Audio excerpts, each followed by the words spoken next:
Good evening, everybody. My name is Vincent Salimi. I'm the mayor of the city of Pinole, and it's Tuesday, October 10th.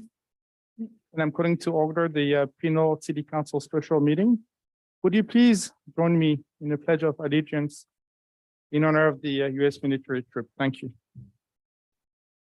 I pledge allegiance to the flag of the United States of America and to the republic for which it stands, one nation, under God, indivisible, with liberty and justice for all.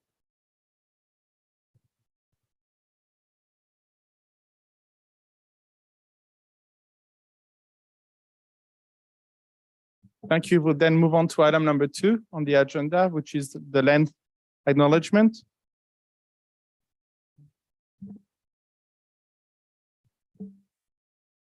And it's a special land acknowledgement tonight because, as the mayor pro tem stated to me, today is a special day.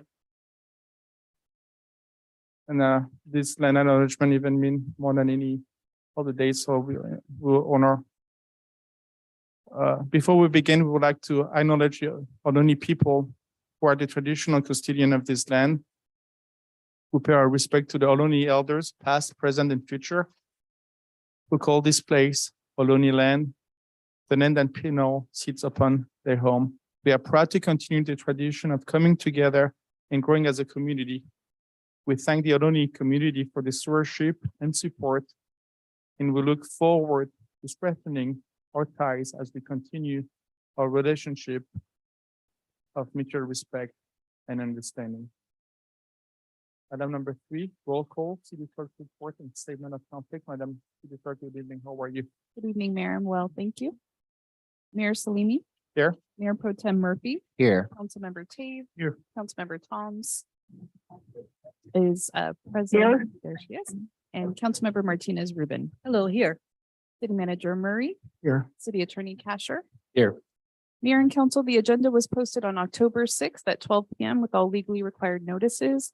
A minor correction memo was issued related to item 6A and is available for public viewing online and in back of the chambers this evening. Written comments were received in advance of the meeting and were posted to the website and distributed to staff and council. Does the council have any conflicts to report on our agenda items this evening? Seeing none, that concludes my report. Thank you. Thank you, Madam City Clerk. We'll then move on to item number 4, which is citizen to be heard, public comments.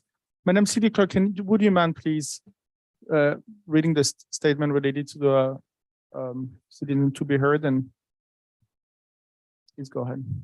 Sure, thank you. Citizens may speak under any item not listed on the agenda. The time limit is 3 minutes for city council items and is subject to modification by the mayor. Individuals may not share or offer time to another speaker. Pursuant to provisions of the Brown Act, no action may be taken on a matter unless it is listed on the agenda or unless certain emergency or special circumstances exist. The city council may direct staff to investigate and/or schedule certain matters for consideration at a future meeting. Thank you. So, thank you, Madam City Clerk. So, as you stated, citizen cannot talk about any item agendized. Okay, I just want to clarify. Thank you. Do we have any citizen that wish to talk, please? I was just handed a few cards. Let me see if we have citizens to be heard. It looks like we have 6B, 5B, and 6A. So no citizens to be heard in person and none online. Thank you, Madam City Clerk. That concludes item number 4, excuse me, and then we'll move on to item number 5, which is the consent calendar. And tonight we have 2 items, A and B. Madam City Clerk, do we have any item from the public? Any comments or item that wish to be pulled? Yes, it looks like we have a comment from Rafael Menes on item 5B.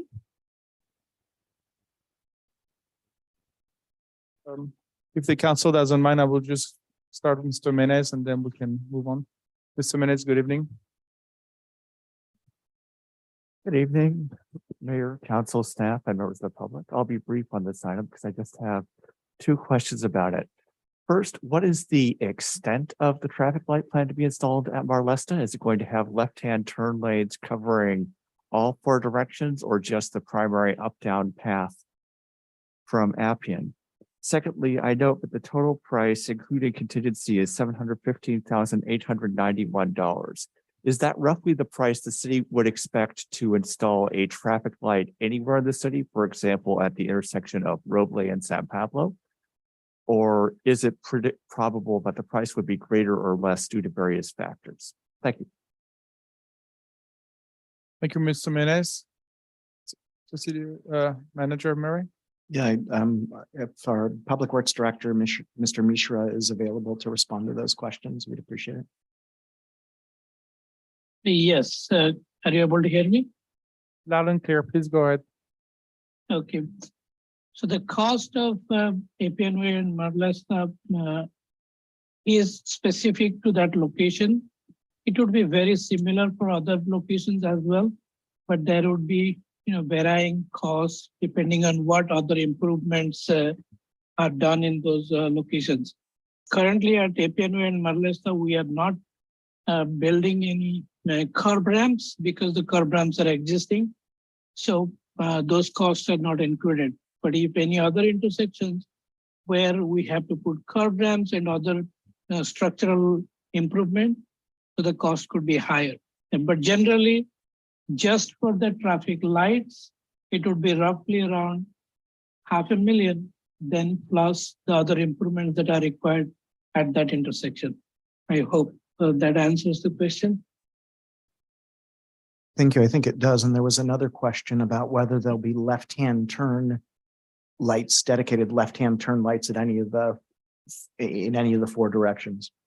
Yes, that into Appian Way and Marlesta will have left-hand lights for Appian Way and also Marlesta. Great, thank you. Thank you, sir. If we don't have any other questions, I will then turn it back to the council and ask them if they wish to put any item. If none, I would ask you please have a motion to approve this item on the agenda. I'll move to approve. Excellent. Madam City Clerk, I believe we have 1 person on remotely, so we have to go through roll call. Please go ahead. Thank you. Councilmember Martinez Rubin, Yes. Councilmember Toms, Yes. Councilmember Tate, Yes. Mayor Pro Tem, Yes. and Mayor Salimi. Yes, Motion carries. excellent. That concludes item number 5. We'll then move on to item number 6, which is the business on the agenda.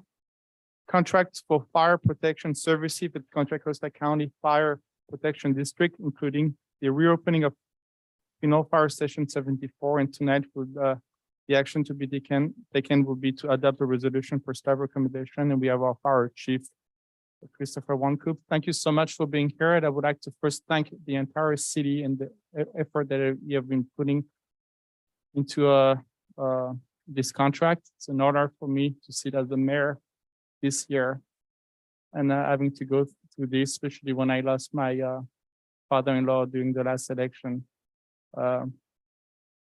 and think about everybody who is owner of what is happening tonight. Thank you. Thank you, Mayor. Thank you, Mayor, City Council, City staff, and members of the public.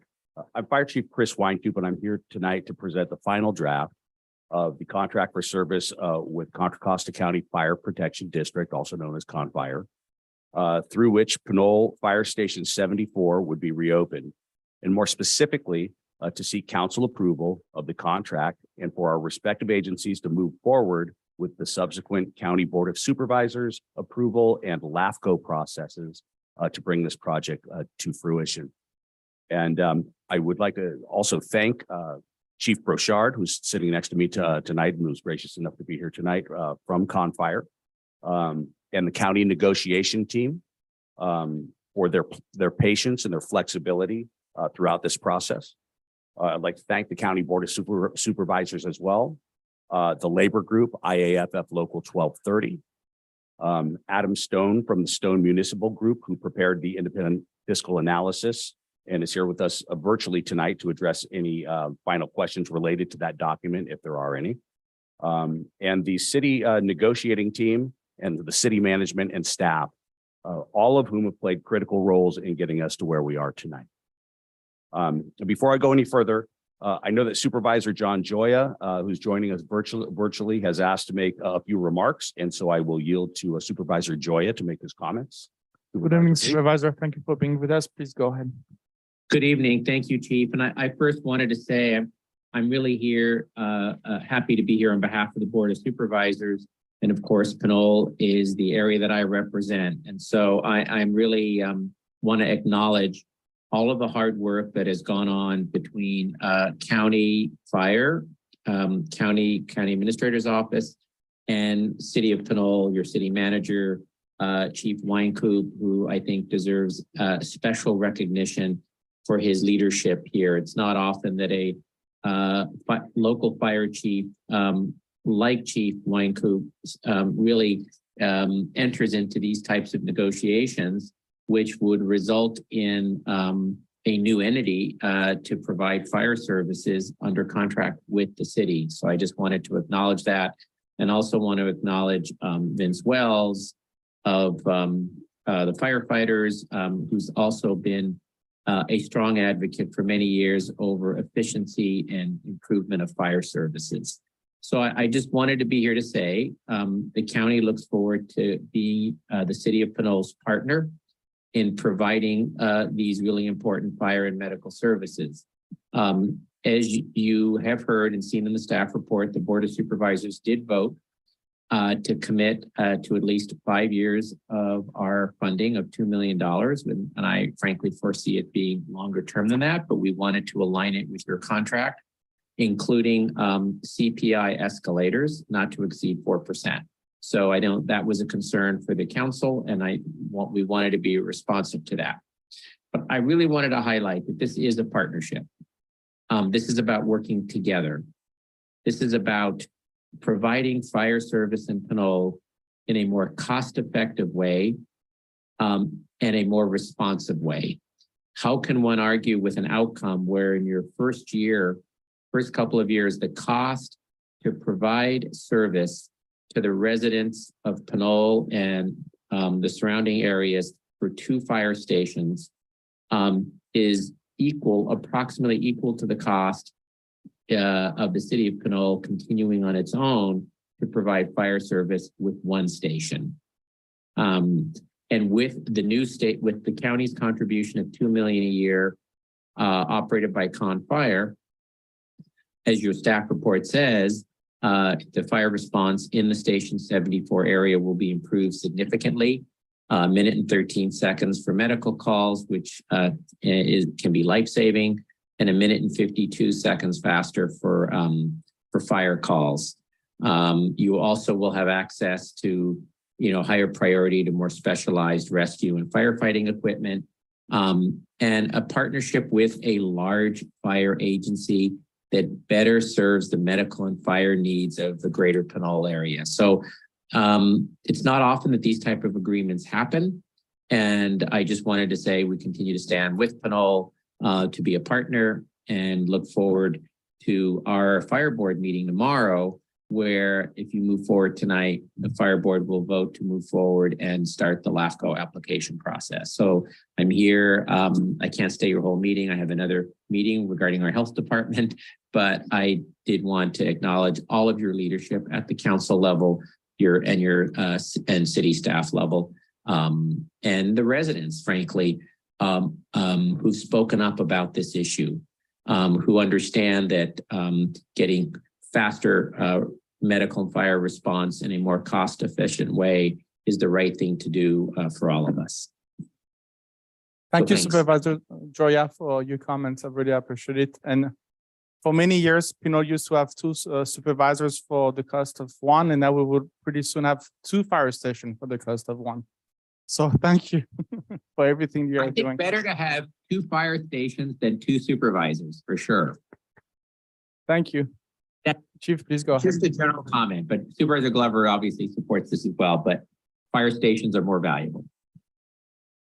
Well, thank you for your remarks, Supervisor Joya, and let me echo our mutual appreciation to the board.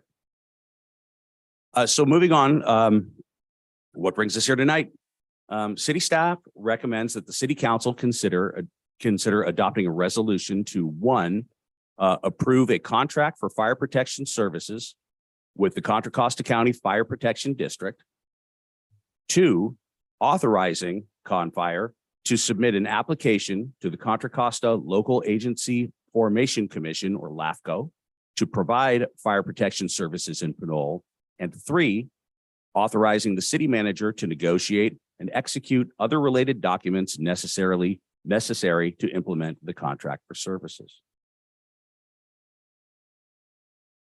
So how we arrived at this point that we're at tonight, as you'll remember, 4 weeks ago on September 13th, 2022, a special council meeting and workshop was held to discuss a contract for service with ConFire, through which Pinole Fire Station 74 would be reopened.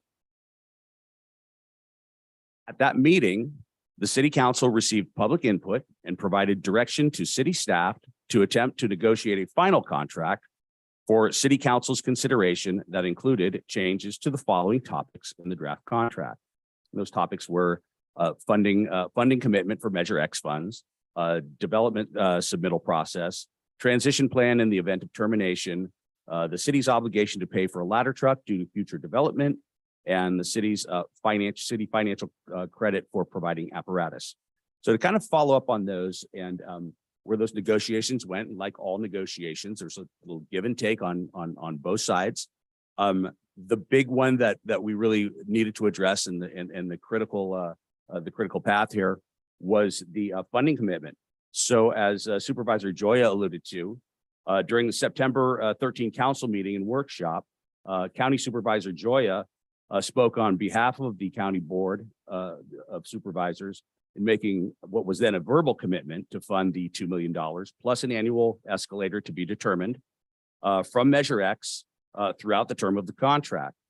So the following week on September 20th, the County Board of Supervisors took action to formalize the $2 million annual commitment and define the escalator via resolution, the language of which was added into the contract. And I will quote, "The parties acknowledge that by resolution number 2022/332, attached as Exhibit 7, the Board of Supervisors has allocated from Measure X funds $2 million annually through fiscal year 2027 and 2028 to increase the level of fire protection services in the city. As provided in resolution number 2022/332, the Measure X allocation will be adjusted annually beginning in fiscal year 2023-24 by the percentage change in the Consumer Price Index, all urban consumers for San Francisco, Oakland, Hayward area for the 12-month period ending with the February index of the calendar year in which the adjustment is made, but not to exceed 4% per year. The parties also acknowledge that the continued allocation of funds by the Board of Supervisors is critical to the maintenance of service levels provided for in this agreement. The parties will utilize each annual allocation of $2 million as adjusted as an offsetting revenue under this agreement. So that was point number one, which again, we had identified as kind of the most critical point. Moving on to the development submittal process. So the city and district were able to agree upon a mutually acceptable language for the contract. The specifics of the process will be mutually decided upon by the parties outside of the contract, but the agreement language acknowledges that the process should be as easy as possible for applicants, and that applicants will have the ability to submit documents at City Hall, and that eventually the process will become fully electronic. So, you know, as Chief Brochard had alluded to, and we discussed at the workshop, both of our systems for submittal are under development. We're improving them as we go, and so we're getting on board with each other and working those out as we go. So a little hard to put that into contract language as we're developing that as we go. But of course, we agreed upon the language that of course we're going to make that as streamlined and efficient as possible for our applicants. New development, the transition plan. After discussions, additional changes were made to this section. Relatedly, the county agreed to modify the process for appointing a mediator. Previously, if the parties could not agree on a mediator, no mediation would occur. That changed. Under the new process, the parties will each select a mediator who together will select the mediator to be used. This ensures that the parties are able to use a neutral, non-binding mediation as part of any future termination of the agreement, as well as for other disputes that arise during the agreement. And this was important because this also dovetails into other aspects of the contract, which I will get into right now. So new development. So the district maintains that if new development creates the need for new equipment or apparatus, such as a ladder truck, the district should not be responsible for those costs. And the city has an existing development fire impact fee, and those fees can be used to cover a significant portion of a ladder truck if the fire chief determines in the future that it is needed due to new development. If the fire chief makes such a determination, the agreement requires the parties to meet and confer. And if that can't be resolved in that discussion, hence that the new, more robust language as far as mediation can be utilized. So once again, that language was important because it extends to these other areas that we're addressing. As it would be for credit for providing apparatus. So Confire has confirmed to the city that the annual apparatus replacement fee paid for by the city and incorporated into the 5-year budget projection already factors in that the city is providing apparatus with remaining useful life. We're confident that with the new, more robust mediation language in place, in the event under a dissolution of the contract, which would again is unforeseen, it's not a foreseen eventuation, but in that event, if we were unable for some reason to agree upon what would be fair recognition for the apparatus the city has contributed in the agreement, that the mediation process, once again, which has been fortified through this contract language, would help us to come to a resolution.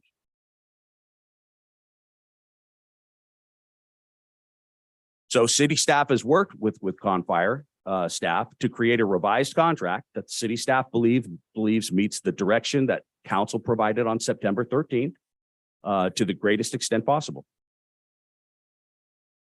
And just kind of a side note, the city will need to execute other documents related to the contract for services, including lease agreements for stations 73 and 74, and a side letter or a consent letter with Local 1230, the bargaining unit, which represents the firefighters impacted by the proposed contract. The proposed resolution authorizes the city manager to negotiate and execute such documents as needed in a form that's approved by the city attorney. So I know at the last, our last meeting workshop, I spent a whole lot of time going over the benefits of the agreement. but just to kind of reiterate some of the high points. Most importantly, response times to calls for service throughout the city would be significantly improved with the reopening of Fire Station 74 because of the reopening of Fire Station 74. Confire has specialized rescue and firefighting resources that would be more immediately available to Pinole. And what I mean by that is these resources are through the Battalion 7 mutual or automatic aid agreement. They are available to us. However, they are subject to the availability to Confire's availability. By this contract, we are essentially marrying into the family so that that we are that first priority because we're part of Confire. Standardization in so many levels. Operational and large incident management will be standardized, as would responses across the expanded service area, standardization of policies and procedures, and standardization of training. Once again, as I said last time, Confire has full-time staff who are certified peace officers with arresting powers and the capacity to perform all functions of a fire cause investigation and who would coordinate with the city police department on all investigations. Expanding fire protection service by reopening Station 74 would benefit residents of many other parts of West Contra Costa County, including the residents of unincorporated areas of Terra Hills, Montalban Manor, and Bayview. It would also help accommodate for the scarcity of West County Hospital emergency room services since the closure of Doctors Medical Center in Pinole, which has increased the reliance on firefighters as first-line medical assistants for many of our underserved citizens. One thing I forgot to mention in the last meeting was Confire's communication and engagement with the community and how well that is served by their dedicated public information officer, Steve Hill, as I know, it just does a wonderful job. Their social media presence on Twitter and Instagram and Nextdoor, as well as significant incident reports and news releases, are all easily accessible on the Confire website homepage. Things like I said, if a significant fire occurred in Pinole, you could get that report as a significant incident report right on their webpage. It's very, very user-friendly and easily accessible. The fiscal analysis. So the fiscal analysis was conducted by the Stone Municipal Group, and Adam Stone has joined us virtually here to field any questions if you had any. And it reflects that the city has the fiscal ability to enter into and sustain an agreement with Confire to provide fire and emergency response services, given the county's commitment to providing the $2 million annually of Measure X funding to subsidize the Confire service, which once again was codified through the resolution of and written into the contract and referenced in the contract. So what is that fiscal impact? So using what the fiscal analysis called the most likely scenarios, if you'll look down the two columns, the one on the left is the cost of the city for the city of Pinole to operate one fire station, and the column on the right is the cost for to the city of Pinole for Confire to operate 2 fire stations.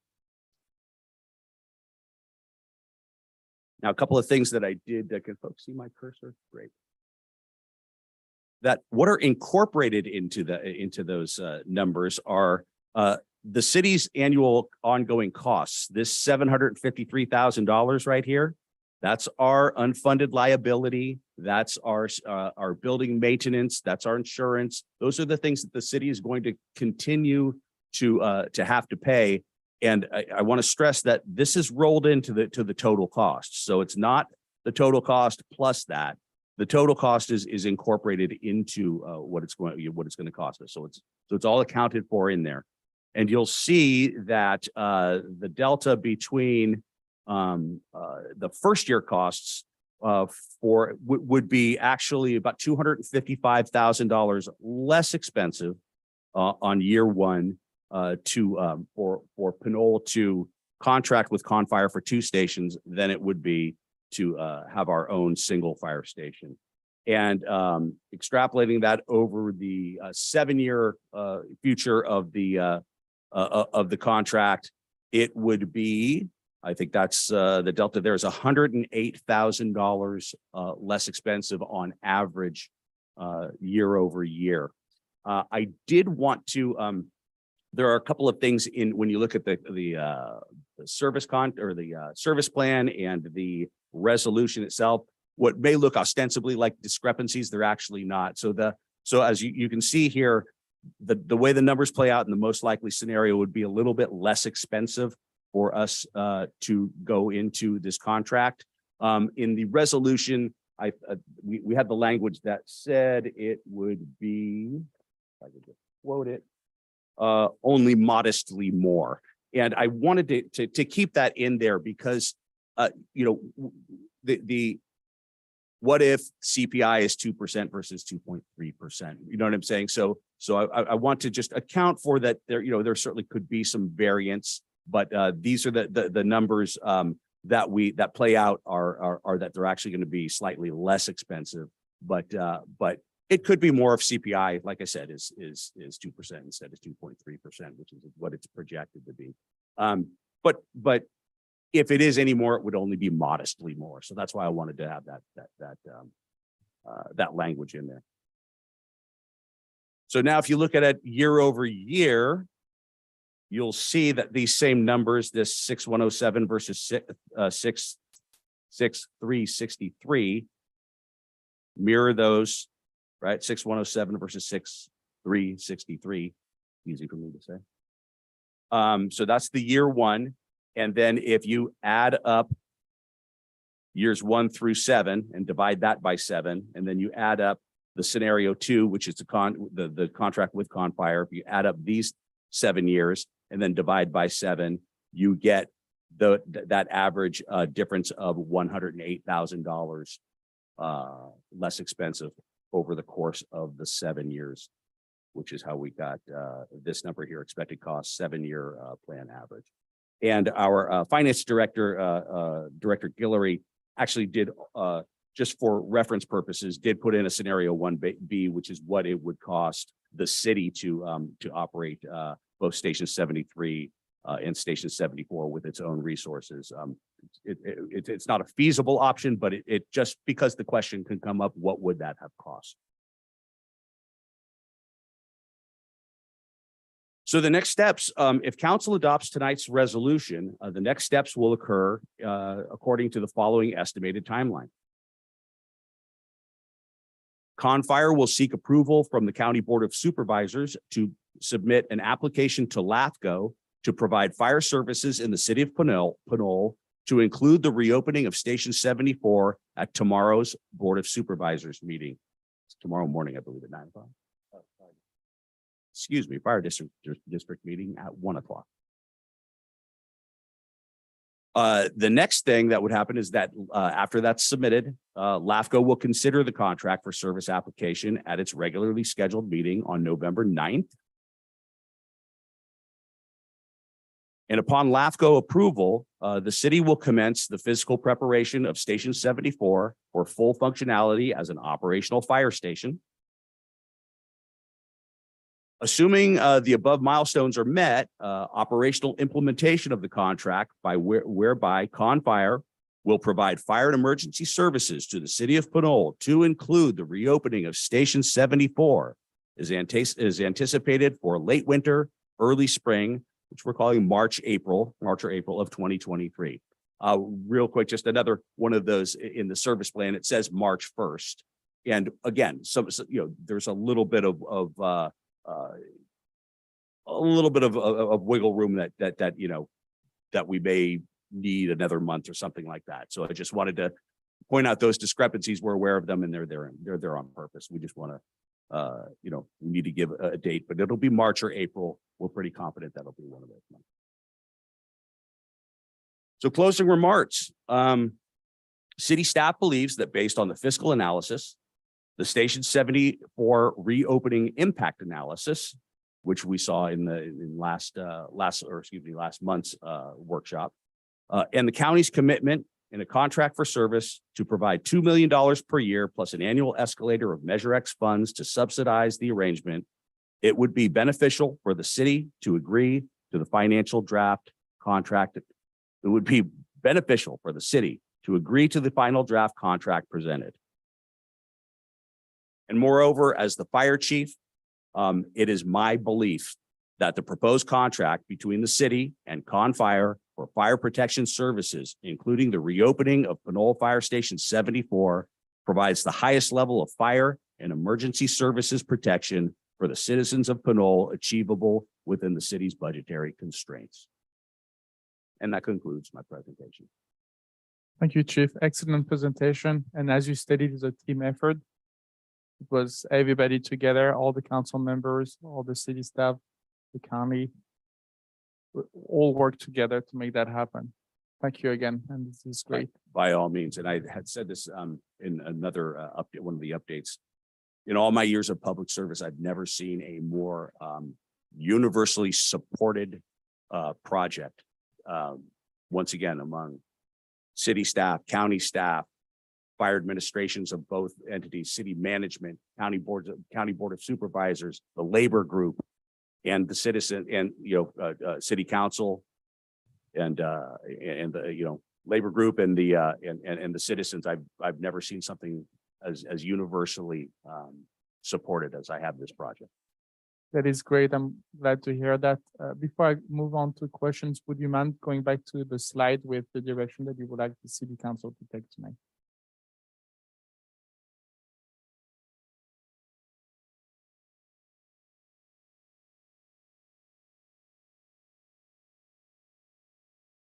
Would you like me to read it to you, or would you? Yes, please. Okay. So city staff recommends that the city council consider adopting a resolution, 1, approving a contract for fire protection services with the Contra Costa County Fire Protection District. 2, authorizing the Contra Costa County Fire Protection District to submit an application to the Contra Costa Local Agency Formation Commission, or LAFCO, to provide fire protection services in Pinole. And 3, authorizing the city manager to negotiate and execute other related documents necessary to implement the contract for services. Thank you, Chief. I will turn it then to the public, Madam City Clerk. Do we have any public comments, please? Thank you, Mayor. Yes, we have 5 speakers so far in person. That's Maria Alegria, Erica Ortiz, Peter Murray, James Parrott, and Rafael Menes.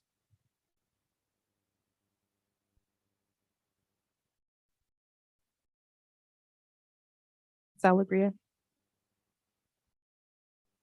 and Debbie Long.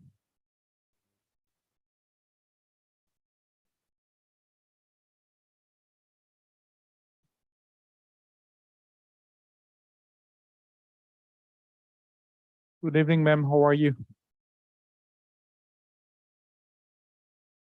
Good evening, Mr. Mayor and Honorable City Council. My name is Maria Alegria. I am a 42-year resident, proud resident and homeowner and taxpayer of our beautiful city of Pinole. First of all, I want to thank your team, the staff, the county, for most importantly, the residents of Contra Costa County who approved this tax. And especially a year ago, the council adopted a letter asking Measure X Advisory Committee to support the fire chief's request for Measure X funding, specifically to address the critical community fire and emergency needs. And it was already stated tonight that this would provide a robust top fire service delivery model, which has been a top priority for these citizens, for us citizens, for over the last 10 years. I live in a very high hazard severity zone. which is specifically in the valley. You know, we don't have a hospital. So the first line of defense is our firefighters who come. Thank God we have paramedics on the trucks to come out and save our lives. My condolences to your father. Maybe if we had had that fire station, you know, his life, he'd be with us today. So as I said, this is a tax that everyone in Contra Costa is contributing. Not only us, but everyone in Contra Costa.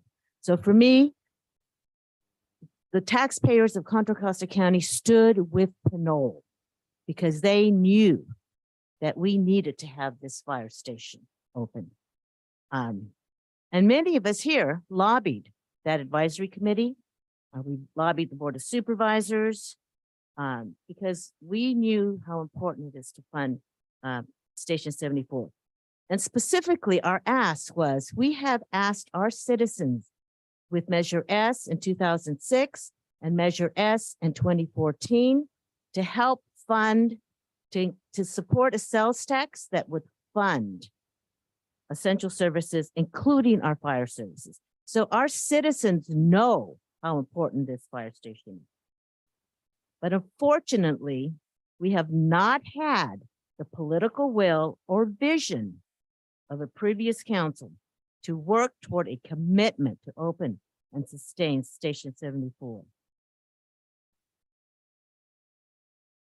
We have waited for over a decade for a city council to show real political leadership and put the needs and lives of our residents first. The time is now to be on the right side of history. Please support the recommendation. Thank you. Thank you, ma'am. Next citizen that wish to talk, please. Thank you, Erica Ortiz. Good evening, ma'am.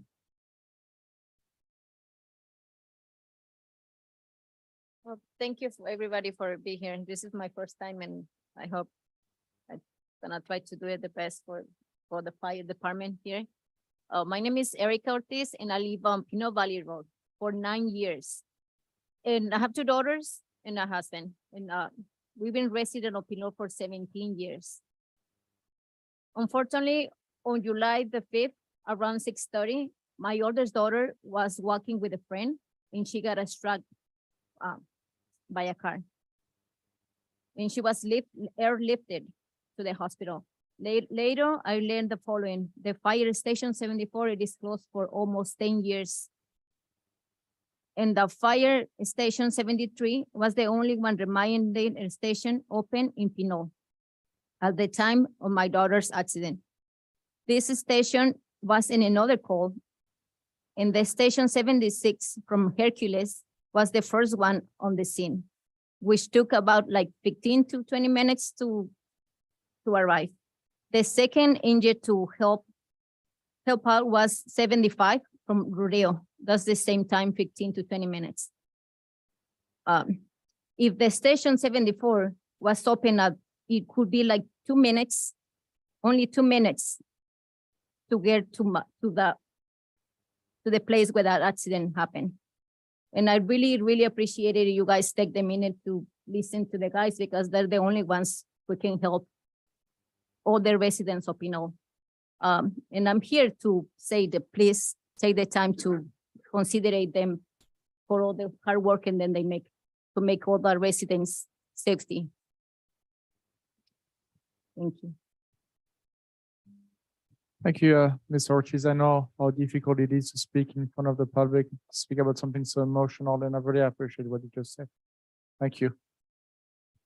Pete Murray.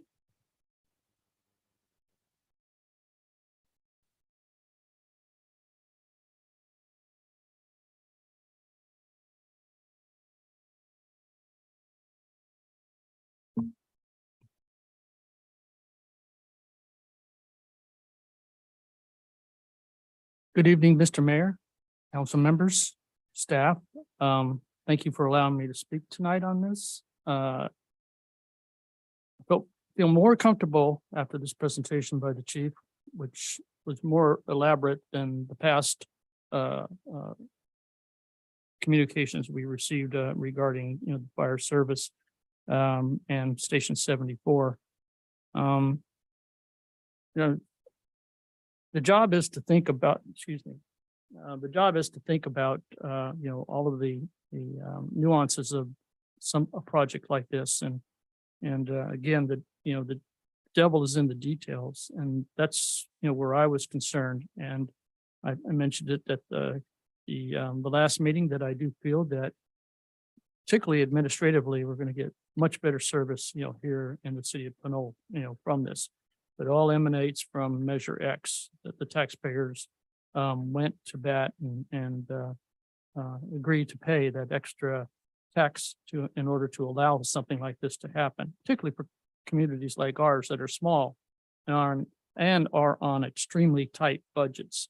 And when you pull monies to pay for one thing, you have to figure out where you're going to get the money to pay for all the other services like police services and public works services that people will be upset about if they don't have those available to them too. So there's always that issue. Some people want to blame all the time, but they're not sitting in the chair that has to make those difficult decisions.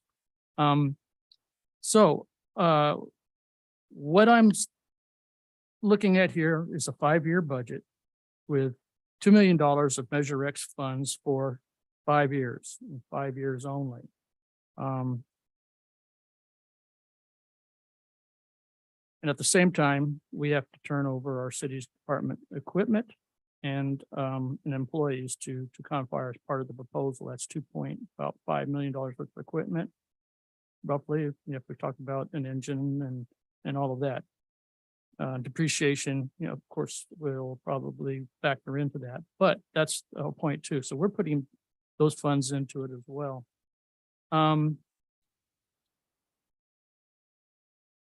Those are my concerns, and they're based on that 5-year contract. At the end of that 5-year contract, that is what I was talking about before. What is the exit strategy? We need an exit strategy. We've got this part down, and I think that it's a good proposal for the 5 years.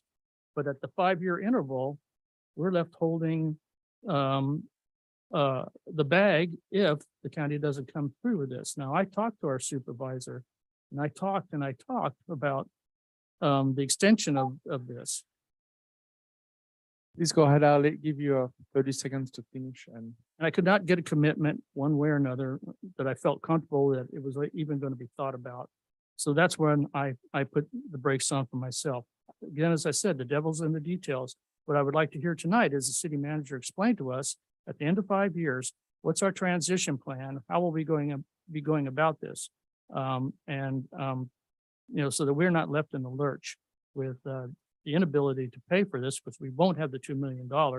Then we're back to square one. And are we going to close 74? It sure will look extremely bad doing thank you, that. sir. Thank you. And we please have staff answer the question of Mr. Murray. We'll move on to the next citizen that we should talk about the exit strategy that we have after 5 years. I think one thing I think is important, as Supervisor Joya alluded to, is that the commitment was made to align with the contract term. And so those, the measure itself is a 20-year measure. Certainly, as Supervisor Joya had alluded to verbally, that every expectation is that the monies will be available throughout the term of the measure, but for legal purposes, there, and I'm not an attorney, but I'll yield to the city attorney that typically, because the initial contract term is 5 years, that would be the standard amount of the commitment to be that the county could commit to in writing, I guess. Mr. City Attorney, please go ahead. Through the chair, that's correct. The proposed term of the agreement was for 5 years. So I think that's the authority that was sought for approval. I think Supervisor Joya has confirmed his belief that there would be funding available, and there are mechanisms in place within the agreement that allow for the extension of the agreement, but the agreement, mutual agreement of the parties. So those mechanisms are in place, and there's also language regarding a 1-year window to negotiate the transition. Understanding that all of those details wouldn't be available to us today because we'd need to know the circumstances that would be the cause for a termination, but there are mechanisms in place to allow the parties to arrive at an agreement. And if there isn't, then mediation would occur and we'd have a third party neutral who would assist with the development of the transition plan.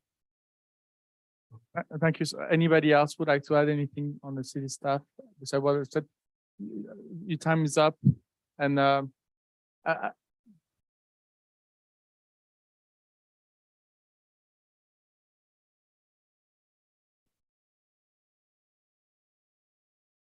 can you put his microphone on so everybody heard this question, please?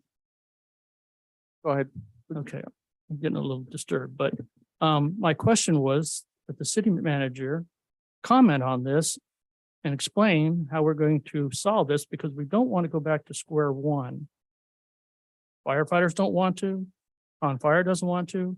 And if we're agreeing upon this, we don't want to, but he is the fiduciary that's responsible for, Yes, being sir. responsible to the Without- citizens of Pinole. Thank you, sir. I don't want to cut you off, but I'm trying to be fair to everybody, 3 minutes, and I give you 2 minutes and 30 seconds. It's just, I understand, sir. So, Thank yeah, you. I mean, I'm happy Please, to comment on it. I think, Mr. Murray, go yeah, ahead. I think the chief answered the question, but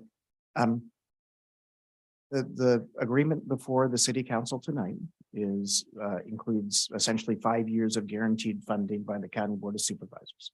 That's what we were able to negotiate with the county. And so that's the agreement that's before the city council is, do you want to, it requires, we don't know what's going to happen after those first 5 years.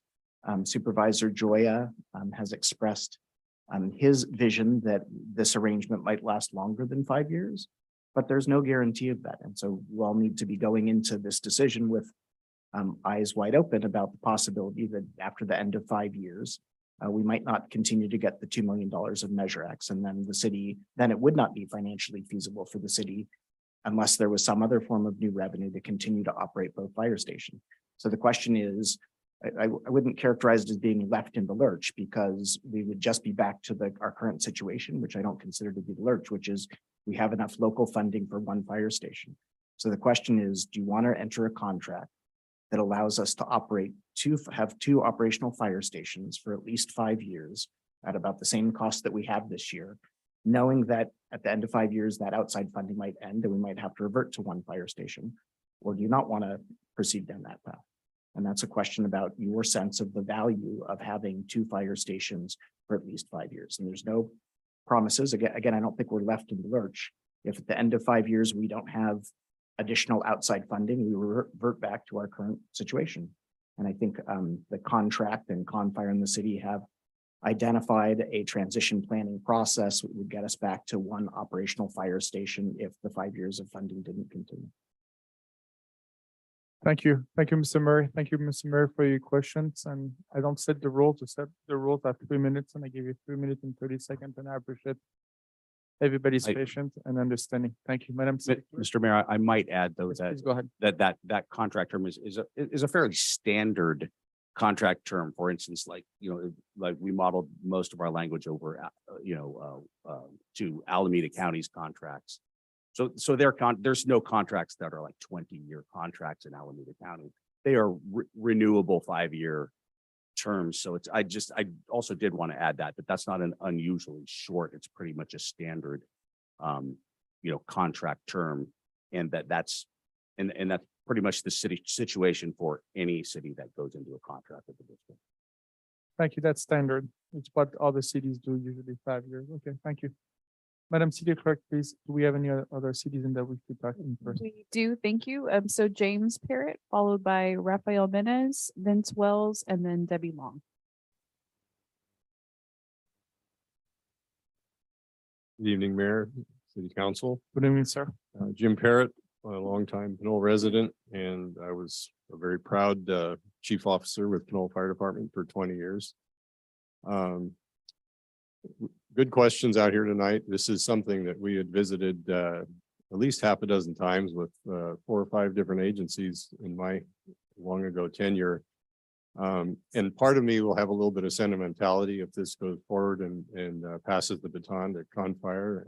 I was very proud to be part of Pinole Fire. But I look back for almost exactly 22 years now that Battalion 7 started in year 2000 with this extremely seamless operational agreement with Rodeo Hercules, Pinole, and Contra Costa County Fire. 22 years of absolute cooperation with three agencies that's almost unheard of with a lot of other disciplines. And so jumping into this next phase, which seems very logical after 22 years of trying other things, I don't think should cause too much angst. It's been a matter of relationships that were developed between the agencies that have lasted beyond the 22 years, but this is a pretty remarkable amount of cooperation. And so I think that should allay some fears of what are we getting into and somebody might disappear. And I think to Mr. Murray's question, which I think is valid, but I think on the same line, Contra Costa has a lot to gain and also to lose in this arrangement. And so if 5 years went up and something didn't work, it's not that they're just providing to Pinole, they're also serving those surrounding areas that count on the same agency and the same units that are moving around all day long. So it's very much a two-way street. And I think everybody is diving in with good intentions. And I think I can't think that there would be something that would happen where that those intentions would go away. So thank you very much for doing what you're doing and all the great work. Thank you, sir.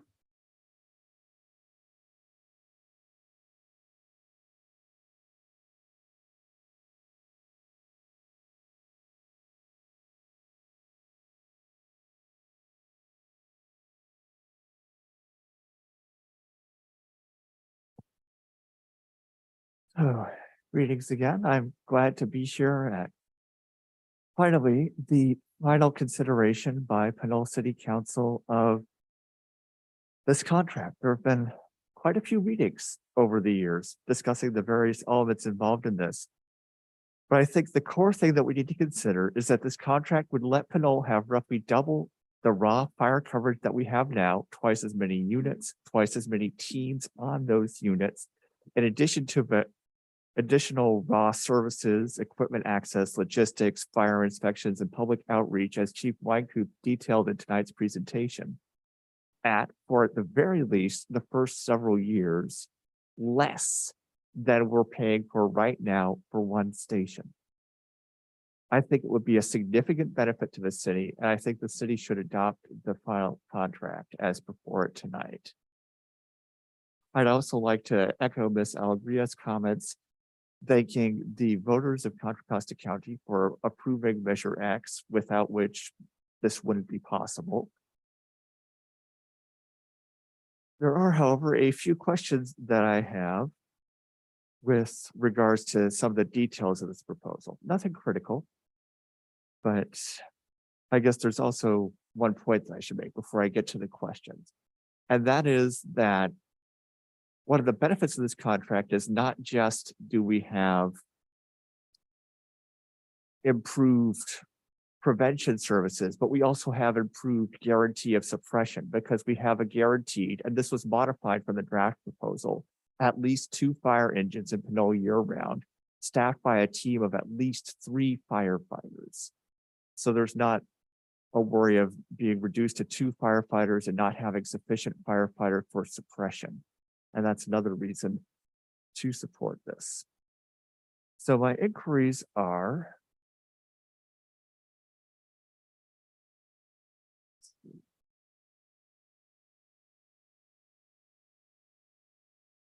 within the independent fiscal analysis, on page 143, scenario 1, they noted that the most likely scenario 1 cost for fiscal year 23-24, fiscal year 24-25 were worse than the worst case cost for those years. I'm not sure how that works.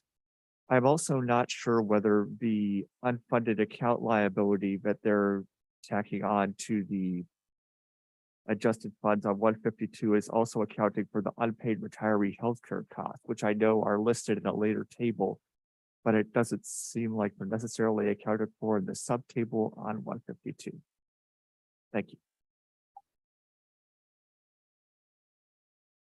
If I could, I'll defer those questions to Adam Stone, who I believe is joining us online. Adam, are you there? Mr. Menez, if you Yeah, can stay at the can you hear podium me? just in case.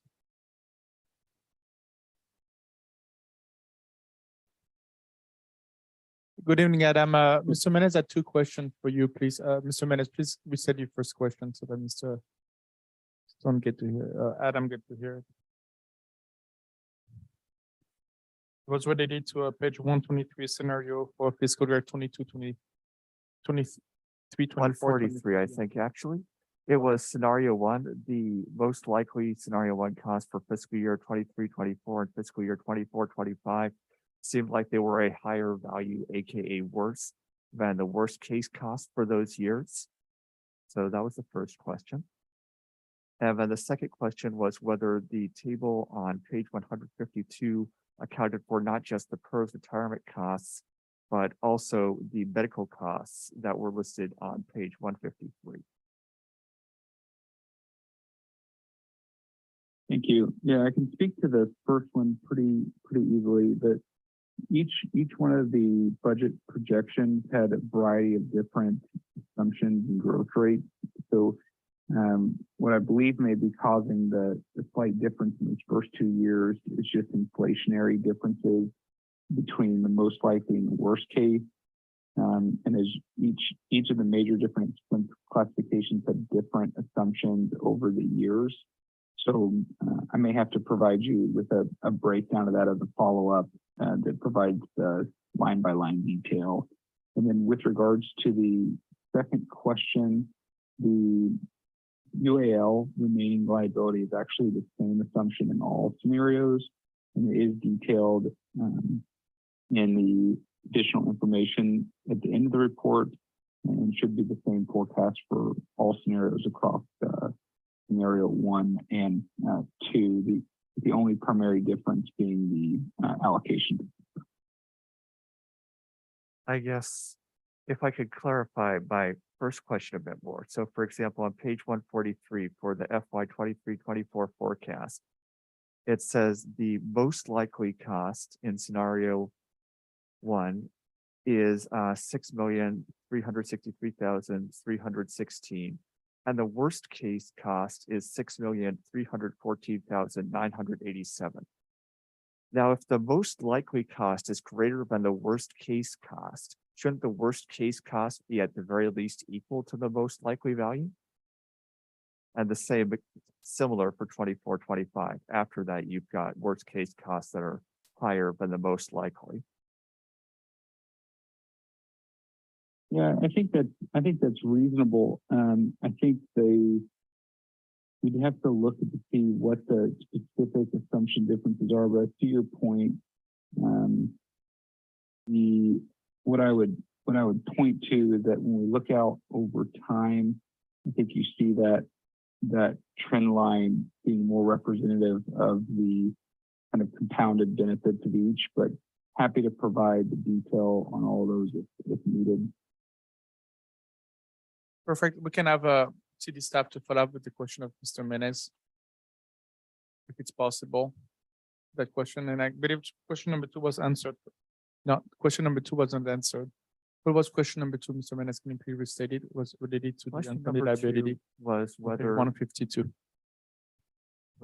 The liability chart listed on page 152 also included the unfunded retiree healthcare liabilities listed on page 153, of which there were several subcategories, including, for example, medical active and Medicare,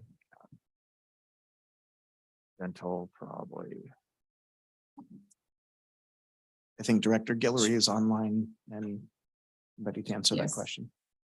Sure. So the UAO, as you can see, is carried over as one of the costs that will remain with the city. And then for the retiree medical, that is based on pay as you go services. So that's included already. The city would bear that cost anyhow going forward.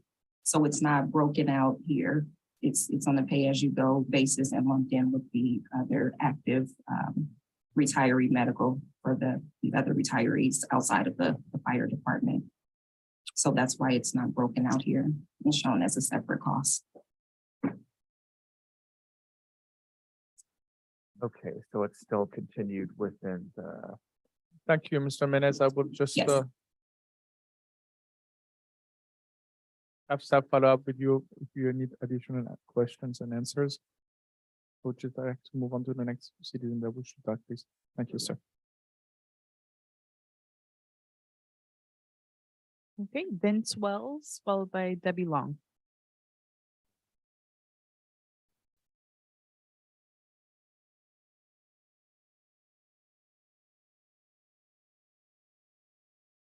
Right, Mr. Mayor and members of the council.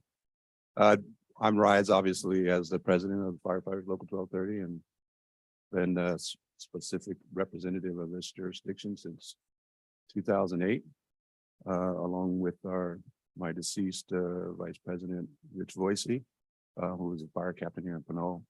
This has been something that we've worked on for a long time, ever since Station 74 was closed.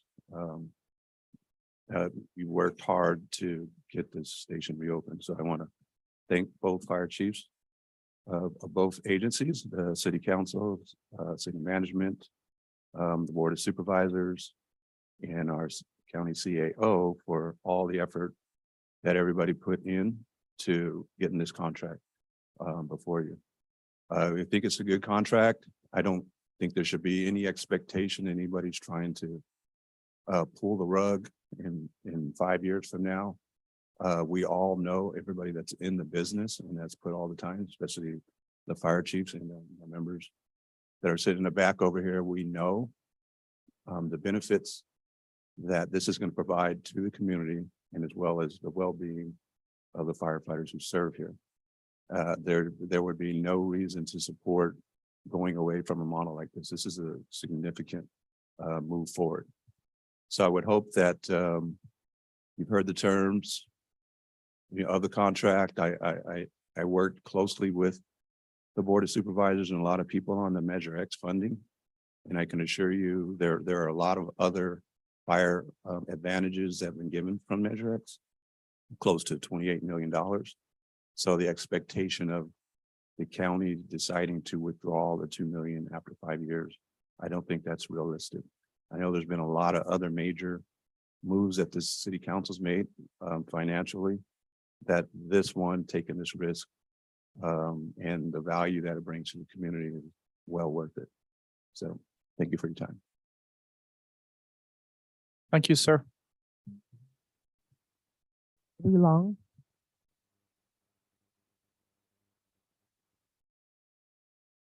Good evening, ma'am. Good evening to everyone there. First, I'd like to thank Jim Parrott. He is the first person that I have heard to say that he acknowledges that this contract is a two-way street. And I think that's something I've been trying to express all along. Nothing I have to say here will change what's going to happen tonight, and I wouldn't expect it to. I'm just all about the details as well. One thing is on the item 3 that they're asking, authorizing the city manager to negotiate each of the other related contracts. I would ask that you ask that to come back before the council. And I say that because there's a few items in here. One has to do with the development submittal process, and there should be a time is of the essence clause. There should be something in there that doesn't hang up anyone that's coming before pulling permits and happens to get the end of the line. So I think that needs to be, brought back before the council to ensure that that happens. And then the lease agreements for station 73 and 74. I find it odd that we haven't spoken about the cost of that. And I think that's because Hercules has one station that they lease to the county for $1 a year. And I hope that's not what we're thinking about, since we're still on the hook for all the maintenance. I believe Hercules does not do the maintenance of that station, that Confire has taken on that. So I think that that should be something should also be brought back to the council. And when they talk about a side letter with Local 1230, I'm not sure exactly what that's discussing, if it's discussing about the way that they could come back into the contract, but I just think it's something that should be heard before the council and not arbitrarily signed off by a city manager. Doesn't matter whether you've been here 2 years or 20 years. I just think it's something that should come back to the council. Let's see. On the, if we need a ladder truck, I think that that hasn't been addressed about who would be, we would have to pay for it, but then it would be turned over right to the, back to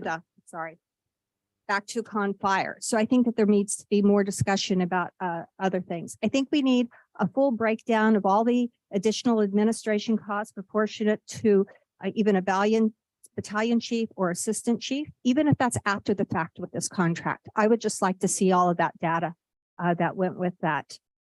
And I think probably the only thing I'd like to say is this is the first one in this county that LAFCO's done under this contract. I believe it's the first. They've looked at us another one. So on that note, I don't think we can be too safe in looking at our contract, since this is not only new for us, it's new for Con Fire, and it's new for LAFCO as well. So I'd hope you keep that in mind. Thank you. Thank you, ma'am. Madam City Clerk, who is the next citizen that would like to talk in person, please? Allison Crooks. Good evening, ma'am. Welcome. Thank you. I just want to say that I think this contract and the process that's gone into it has taken a wide, big picture view, as it should, looking at the little details, looking at the different possibilities and the 10 and 15 years, similar searches and details that are the history of what's happened. We know the future as much as we can when we look at 5-10-year plans for the city. It's no different than what's looked at here. You can only count what you have in front of you. The details seem to go into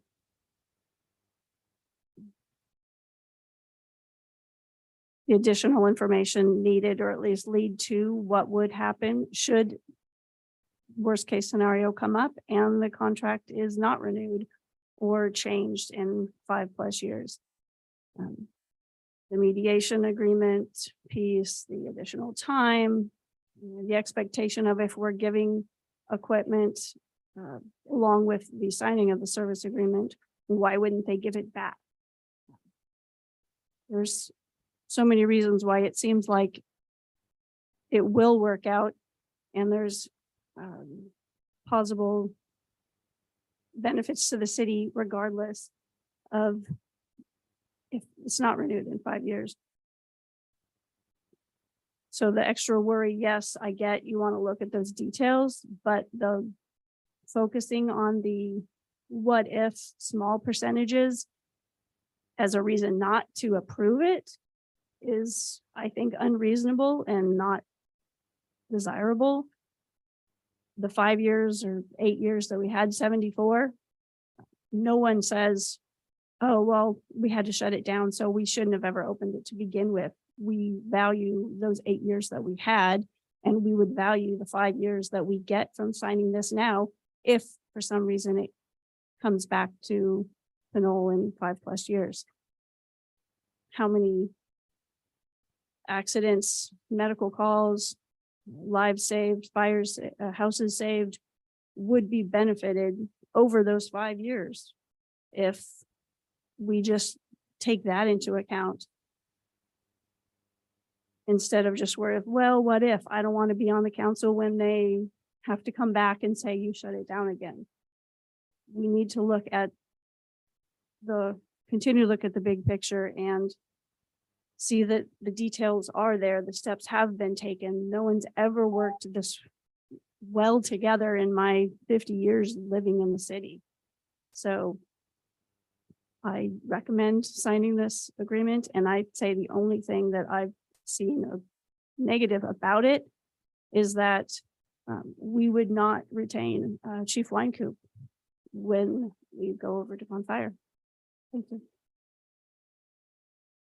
Thank you, ma'am. As you stated, it's about the risk management, is the risk of getting into a 5-year contract more than the risk of not getting into a 5-year contract and putting ourselves in the risk of getting a fire or something. That's all about the risk management.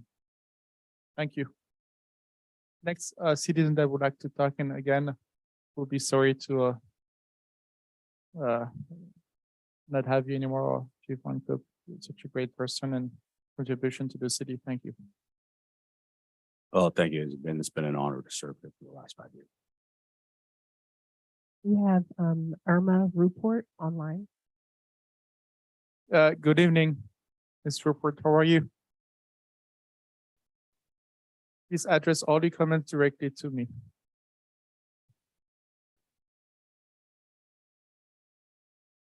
Ms. Report, are you able to unmute yourself?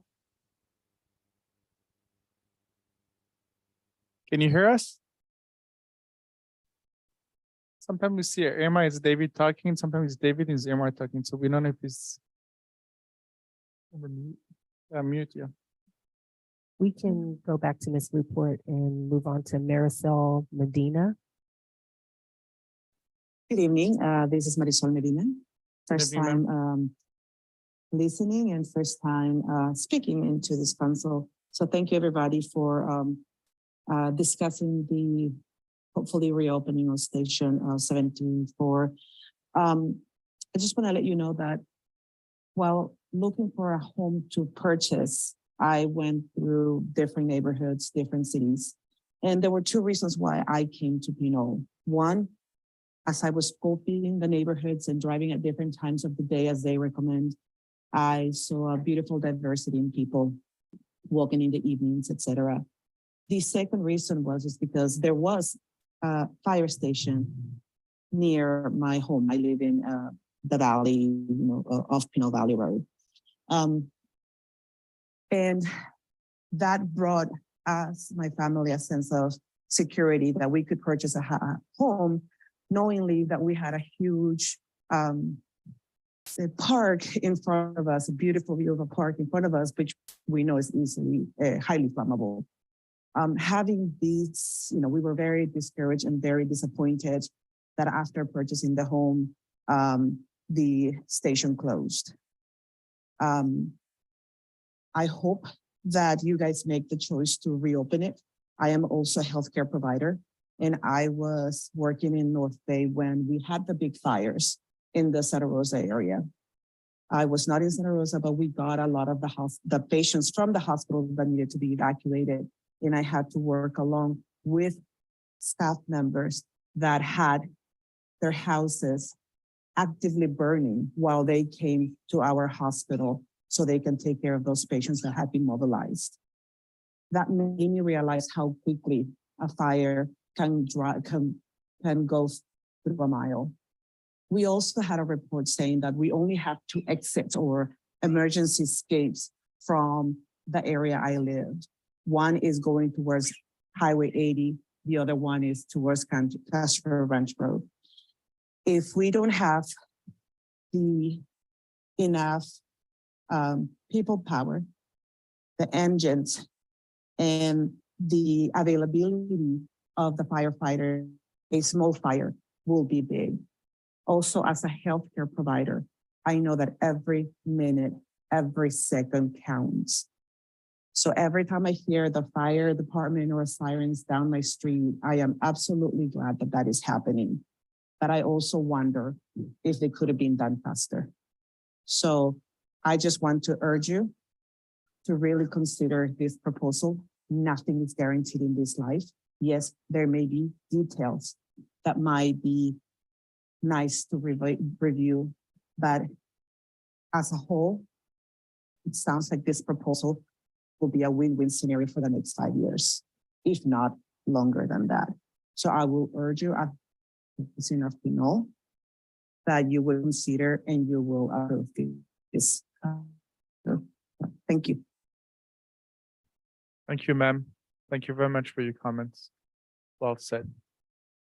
We have next a telephone caller, last 4 numbers, 5748.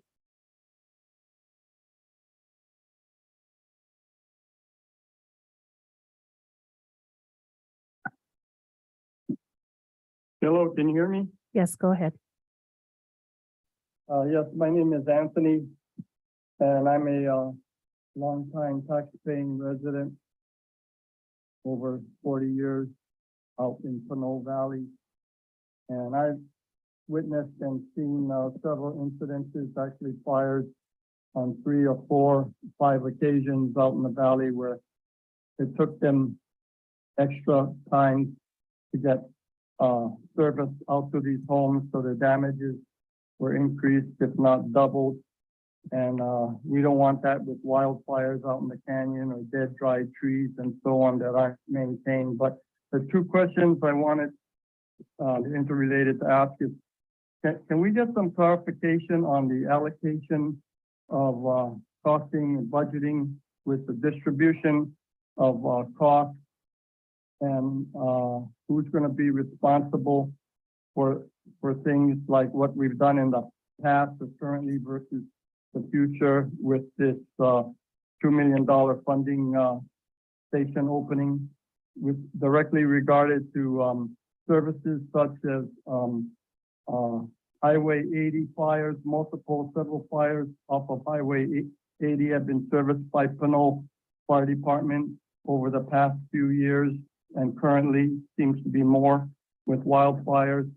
And case in point, City of Oakland right now is having a formal city council meeting to discuss how they're going to charge or bill back Caltrans for these labor hours and funding to put out all those fires, especially the big one with wiped out 4 or 5 houses in Oakland right off of 80 on Caltrans property. So we've faced this in the past. I want to know how the budget money was distributed for that, or who's going to pay for that, as well as other foreseen and unforeseen situations like budgeting extra manpower and overtime for fireworks shows or other city venues and other wildfires that might crop up throughout the 5-year period. And is that going to be billed back to the state, the county, Caltrans, and or Cal Fire, or is the city of Pinole going to have to be responsible for taking on those costs currently as well as in the future? Thank you. Thank you. Is this something that the staff is able to answer at this moment, please? So if I understand the questions correctly, as far as response to vegetation fires on Highway 80 and the like, so we have all along been dispatched by Confire's dispatch center, and the way that they dispatch is closest unit available. So that wouldn't change. We would still be under their aegis as far as dispatching services, with the addition of the Station 74 being open. So that's another unit that is available for response. So that portion wouldn't change. As far as upstaffing for events such as 4th of July, I think that Confire and Chief Brochard can affirm this as well, or speak to this as well. We kind of upstaff on the same type of schedules, and as far as like red flag warnings within the county or special events, 4th of July, always upstaffing. So that will also not change, with the exception of the augmentation of having the additional unit available at Station 74. And I think that answers the question.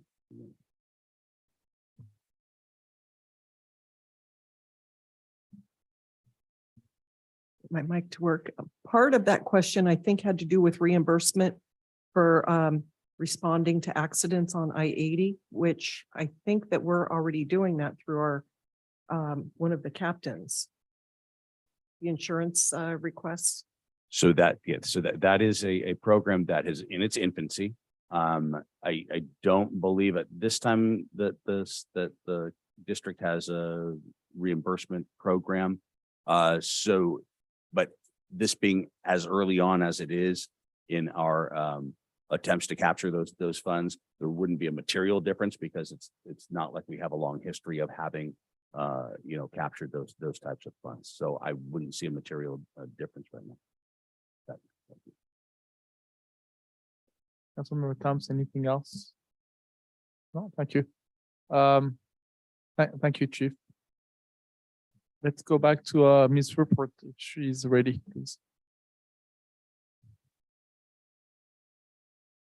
Ms. Report, are you able to unmute yourself? Her hand is not raised anymore, but I see the microphone is on. It is on. We can move on to Jim Julian.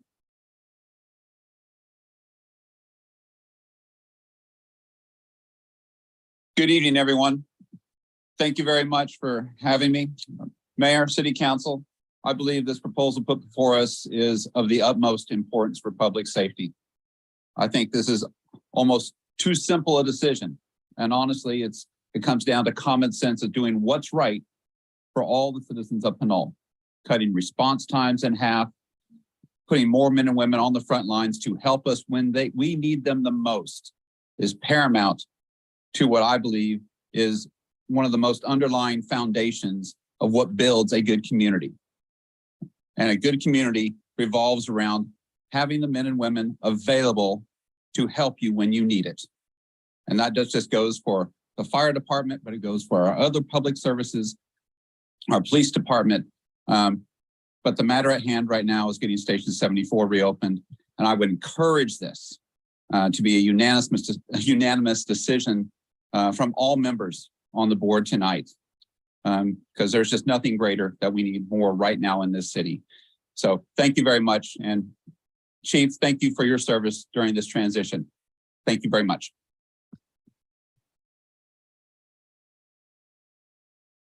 Ms. Report.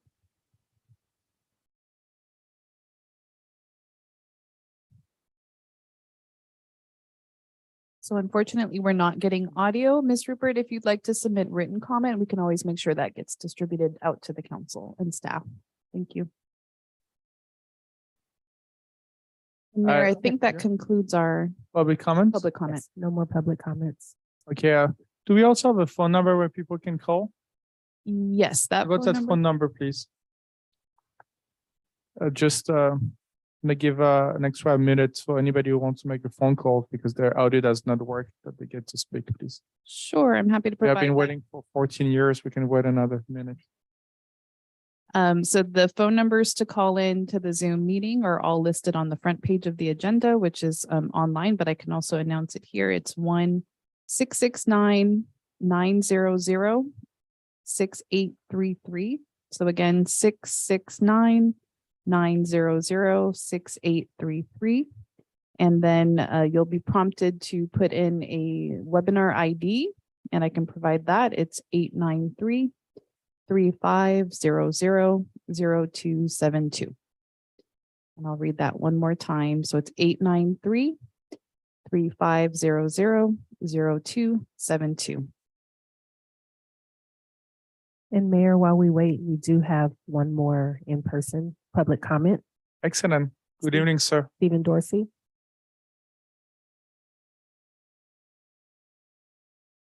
We'll come back to Mr. Report in a few seconds after Mr. Dorsey, please. Good evening, council and staff. I'll be quick. I just want to thank, in general, everyone from the city and the county and labor for all the hard work they put into getting to tonight. I think it's been a monumental task and accomplishment.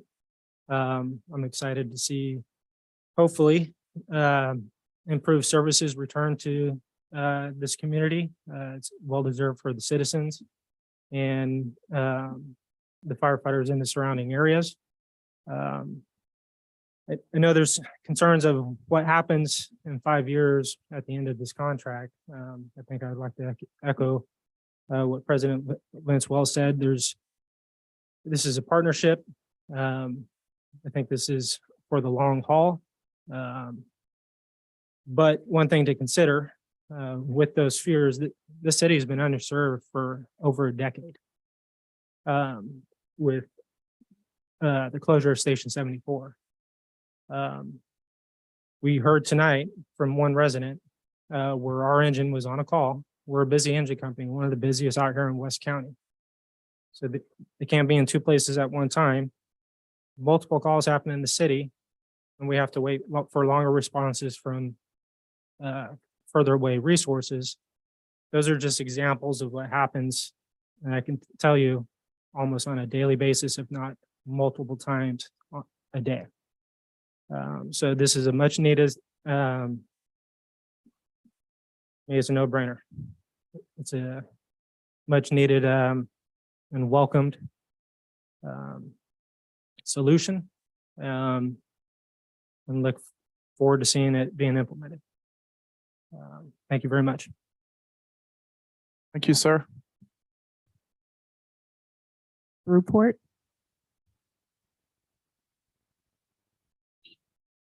Good evening. Yes, we can hear you. I can hear something. Thank you. Thank you, Mayor Council. I've been having problems with my computer today. I apologize. You're welcome. Before you start, I I would just ask you wanna to say please that- address the comments to me directly. And I'll let you go. Please go ahead. Oh, thank you. Thank you, Mayor. Yes. Good evening, everybody. I just want to say that I'm totally in supportive of this contract. I've lived here over 40 years. We had a fire over 10 years ago. 73 and Station 74 were here. There were over 10 fire engines here in my neighborhood. I have an affordable unit of 144 units, apartments in our neighborhood. 4 of our houses almost burned down, and one of them was mine. And I think Chief Harrod probably remembers me, our house. They saved our house. Firefighters are so important. I've been here through the many meetings with the former administration. Nothing got done, Mayor. I think this is a godsend. This is Supervisor Joya was super in getting Measure X passed, put on the ballot. We need our monies in town. Do it for all of us. Mayor and Council, I can't tell you how important. I still remember and reflect that day my house almost burned down. It's tragic. Yes, a house is just a house, but you know, it's your home. And thank God no one lost their lives, but the firefighters were super. I didn't care what station, what firefighter, whose number it was. Guess what? There were over 10 of them. And I just want to say, Mayor and Council, we've heard this rhetoric. We've heard this over and over from the last 10 years. We deserve our tax monies in town. We pay for it. We're doing the best we can. 5 years, hey, give me a year, give me 2 years, let's plan ahead. But I don't feel that this rhetoric about this contract is not good enough. Oh, yes, it is. I want to make sure that Pinole, the city of Pinole, and our citizens and our residents and local areas are safer than before. We have had this conversation over and over, and I can almost repeat every word that was said tonight, that we need more answers, questions answered. No, move on. Let's move on to this. And thanks to Supervisor Joya, the chiefs, everybody who had something to do with it. Mayor and Council, please give the citizens of Pinole and this area a Christmas gift they will never forget. Because you know what? We might not get another opportunity. As things are going right now, please do the right thing. For some of you that will be leaving us, please make sure that this will be your legacy in leaving us in a well and safe environment in city of Pinole and area. Thank you, Mayor. I appreciate it. Thank you. I just want to be fair to everybody. One of the big differences from what we have right now, we have the opportunity of opening Station 74 and getting into a contract is because we're getting Measure X money, which is $2 million, and which was not an opportunity prior. So financially speaking, the numbers are different because we are getting an extra $2 million, which was not the case 2 years ago, 4 years ago, or 8 years ago. Thank you. Madam City Clerk, please Who is the next person who would like to talk, please? Yes, we have a telephone caller with the last four numbers 9820. Please go ahead and identify yourself. City Clerk, my name is Stephen Tilton, resident of Pinole. Mayor Salimi, City Council and residents and attendees. My name is Stephen Tilton, an 18-year resident of Pinole, a captain with Central Sheriff's Office, and a former council member. I urge the City Council, the most progressive and diverse City Council ever, who has gotten the most results of any City Council, including when I was on City Council. The stuff that you have all gotten done is amazing. I echo the former comments on here from Real Gria and others. We must move forward. We must support our residents, our firefighters. There was a fire up on Blue Jay Circle the other day. My neighbor said, Stephen, why are multiple fire trucks headed towards the valley? They were headed towards candidate Peter Murray's neighborhood. We all have neighborhoods in this city, and we all should be supportive of this measure. We all should think about the life services, saving measures that can be at our doorstep much quicker. So the City Council, I could not be prouder of all of you. And I'm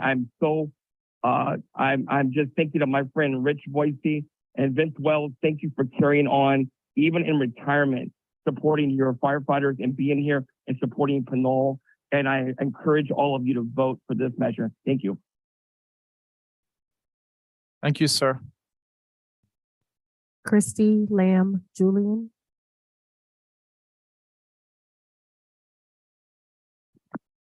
Hello? Yes, go ahead. Okay. Hi, everyone. Been living here for about 10 years now, and speaking as a person with my brother is a fire captain who's retired. My godson is a firefighter, and just knowing from personal experience how hard and taxing that job is and how rough it is when you don't get to save everybody. And knowing that we have been without a fire station since pretty much the time that we've lived here, and just our city deserves it. Our city deserves to have the shortened response time, and just being able to get to those in our communities in a short amount of time.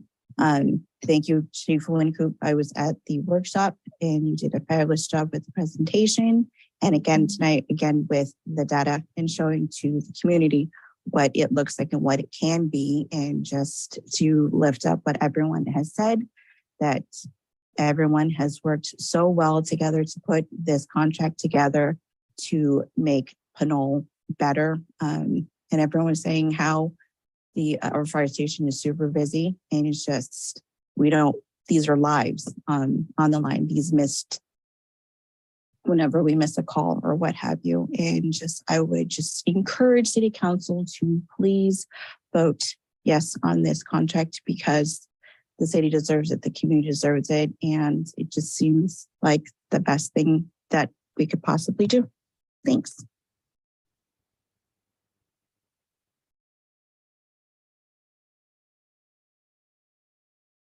Mayor, that concludes public comments. Thank you. I will then turn it back to the City Council, and I will start with Councilmember Thomas. Good evening, ma'am. Good evening. I'm glad I was able to make it back for this part of the meeting, but I did participate via Zoom. So I appreciate all of the comments, especially the comment from Ms. Ortiz regarding your daughter. I recall when that happened. And I'm glad that the response was there for her. I also want to recognize the voters of the entire county. The Measure X was put on the ballot to address mental health issues, fire safety, affordable housing, a number of issues that need addressing throughout the county. And the county fire chiefs put together a proposal that involved annexing East County Fire Protection District and reopening some stations there, reopening some stations down in Walnut Creek, and then this in West County.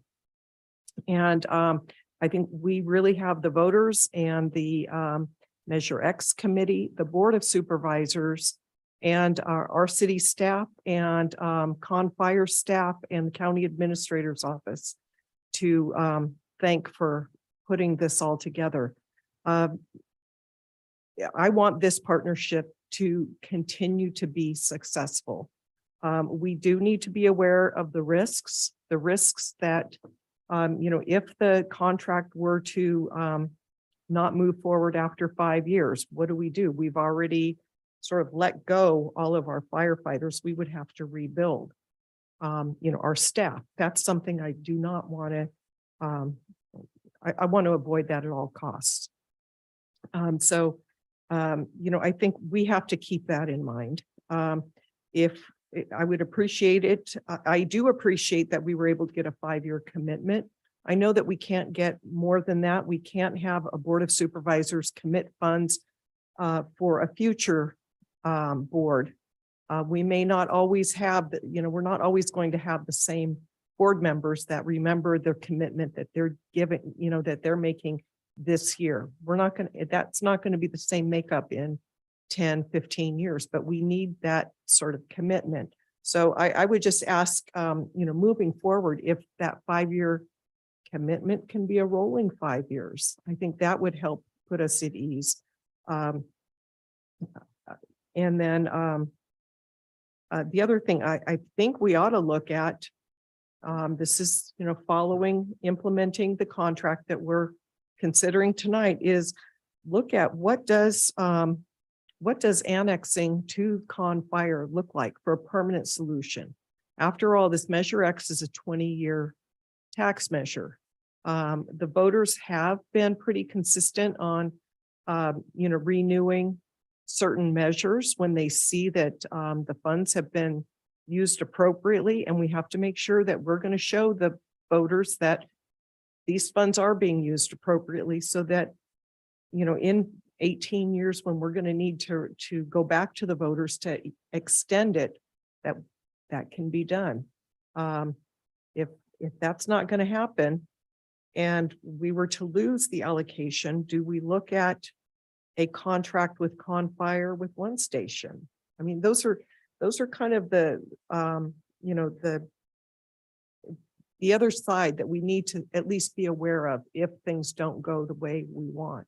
So we need to know about those risks. But overall, I want to thank everybody involved in this. This has been a long time coming. It's necessary, and I support what we have in front of us tonight. So thank you. Thank you, Councilmember. Councilmember Martinez-Ubben, then Councilmember Tave, and then we'll finish with our Mayor Pro Tem.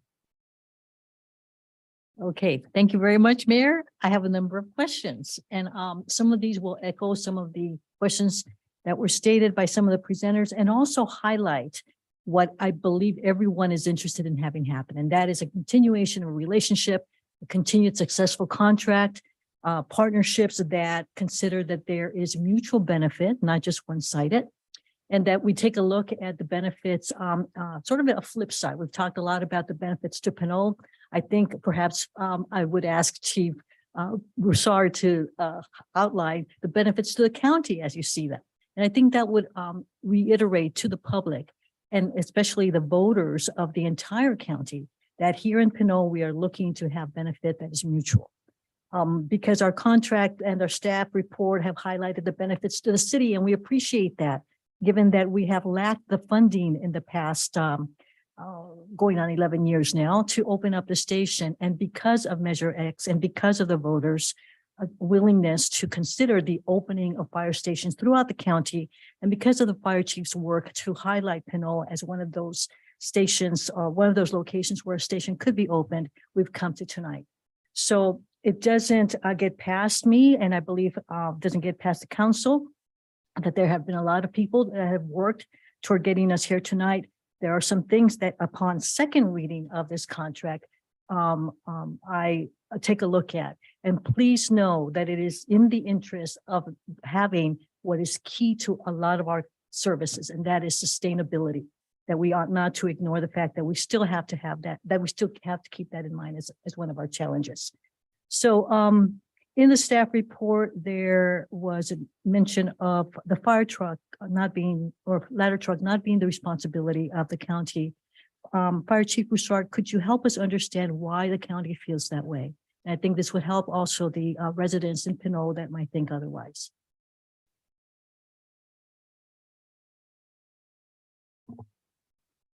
Thank you, Madam Council Member. If I could first go to your first question, I think, which is the overall benefit of what I would consider to be another fire station within the overall county system. One of the benefits that exists within Contra Costa County that is, I wouldn't say it's taken for granted by all of us, but it's just been part of our framework for so long, and that is the majority of the county having what we call drop borders, where the closest resource is dispatched regardless of whose resource that is. And I can say that that happens every single day for all of the incidents that are dispatched through the communication center that we run, the Contra Costa Regional Fire Communication Center.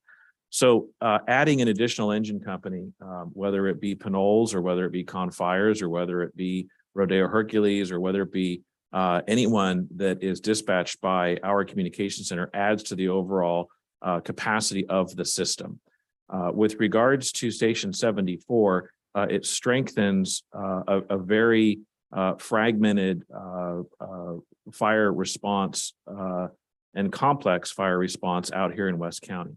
And the more agencies that we are able to put under the one roof of Confire, working in conjunction with each other seamlessly, taking the Battalion 7 auto aid agreement to the next phase of what I think is the intentional relationship of providing the best service that we can, will not only benefit the residents of Pinole, but will also benefit the neighboring jurisdictions.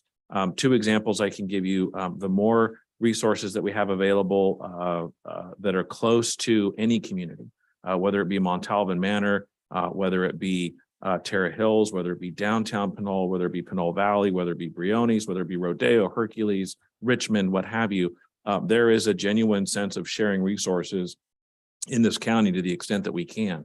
One of the ironies is that having Station 74 staffed puts less pressure on Station 13 in Martinez to come over to provide that one missing link in the chain of response that's necessary. So the benefit to staffing a station out here in West County is very, very far reaching.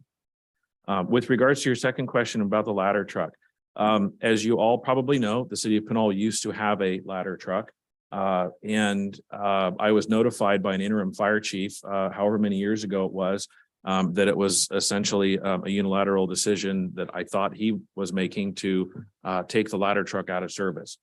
That weakened the overall ability of the Battalion 7 structure to respond to, or I should say the Battalion 7 response structure to respond to certain types of incidents. The future development within Pinole is not necessarily different than what we're seeing across most of our communities. And that is that the development is starting to go vertical. As you start to go vertical, you change the status quo significantly. The fire problem changes. The rescue problem changes. The density changes. In our business, we rely on specialized equipment, specialized apparatus, specialized training to deal with certain problems. Vertical construction, multifamily residential above grade is one of those instances where we want to ensure that we have sufficient specialized resources within a reasonable distance and reasonable response time. And so as Pinole starts to grow vertically, that need becomes ever more prevalent. Also, so that we are a good neighbor, so that we are not unnecessarily relying on Richmond or Rodeo, Hercules to provide what is necessary for the development that's occurring within the city of Pinole. So that's why it is, in our opinion, that it is a responsibility of the city, the land use agency, to compel as much as is possible. And you have very good mechanisms, development impact fees and so forth. So I think you've done that. You have a stream revenue and resources to be able to help pay for that resource in the years ahead. And I think it will be appropriate for us to work with the city to help acquire that resource, have it within the city limits of Pinole to deal with what are some, I think, some exciting projects coming down the pipe in Pinole. Thank you, Chief, for your responses. One of the speakers commented on services on I-80.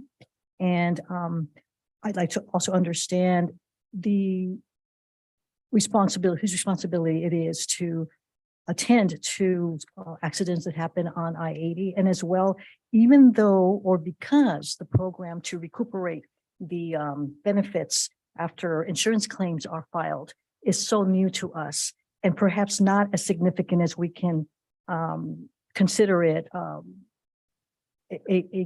a great amount in our current budget, it is still more than pennies, I'm sure. And I think there will probably be an interest in wanting to capture those, whether it's for the county or for the city. In one of our budgets, those are going to be reflected. And I'm hopeful that that program is not neglected, but continues. Can either of you chiefs comment on whether the acquisition or the acquiring of the insurance claim benefits is an example of one of those fees that in the contract has yet to be identified very specifically exactly that whether it's an example of one of those fees that has yet to be identified. Sure. And thank you for the question. So I think that's something that has not been identified in the contract per se. I'm sure that and has not been discussed in any at any great length.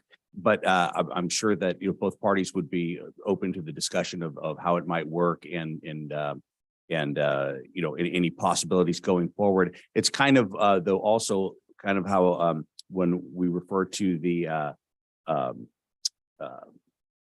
permit application process and whatnot, right? So both parties, it's hard to quantify in a contract because both parties are kind of revising their systems as we go. So as we can kind of partner together and have that discussion, that's something that can be more itemized and more defined as that discussion takes place. So I think both parties are certainly open to having that discussion as far as what vendors are available to do that type of a service. If both parties felt that would be a benefit to the agreement. So I don't think it's germane to the contract in front of us, but certainly going forward as we move forward with how we do business collaboratively going forward, I think that's certainly something that's open for discussion. And if I may add just a little bit of information, the contract, the proposed contract does recognize the desire for there to be some cost recovery of those. There's a section that's titled miscellaneous revenue collection that says the district will endeavor to implement a program consistent with district policy for seeking reimbursement for the cost of the district's response to accidents or other events. Any cost reimbursements received by the district, for instance, occurring within the city will be credited to the city as if payment had been made by the city to the district for the performance of services under this agreement. So that's specifically to recognize that as Chief Weinkoop mentioned, the city is in the process of implementing this new system, and the fire district has not yet begun implementation of the system, but is interested in exploring that. And so they will be endeavoring to implement it. And when they do implement it, the revenue will be credited to us in the way that other miscellaneous revenues that the con fire receives will be credited to the city. Thank you both. With regard to an expectation that I believe has been heard here from the public comment, as well as I think that we have here as council members, I include the translation, or I think in operations terms, what it means when we talk about effectiveness and efficiency. And what is that unit of service that we're really talking about when we talk about expansion of services? I think back in during the workshop, I was interested in knowing what specifically that expansion meant.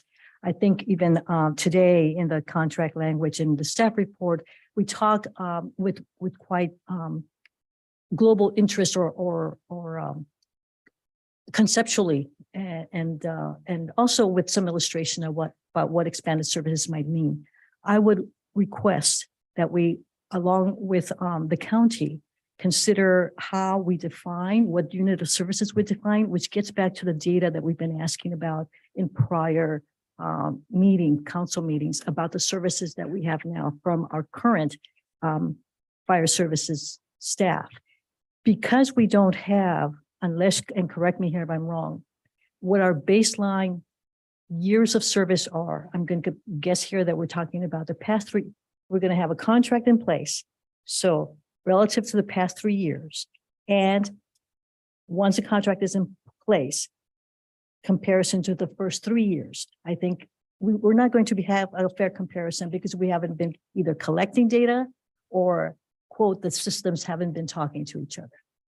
In the interest of wanting to identify how well we've been doing with these new processes that are yet to be discussed, with a new relationship or ongoing relationship that's going to be further developed, et cetera, and to illustrate very clearly and more explicitly to all the voters as the expectations go. And because we know that public funds are always in competition among very important services, homelessness, housing, whatever else you fire chiefs had to consider when making your argument for the allocation of Measure X funds to be directed to opening the stations. Think about, please, also having the conversation about how we are going to define what being effective and being efficient is. Whereas that translate in data that compares those two concepts in the next 3-4 years, so that by the time we come to year 4, we indeed will be able to have both the subjective sense of added security and safety, what we've been hearing for public comments, as well as its counterpart, the data that we could use to even talk a little bit more or more clearly with other administrators and chiefs of other services in other departments across the county when we come to year 5, and probably may find ourselves again having to justify why we want continued subsidized funding from the county.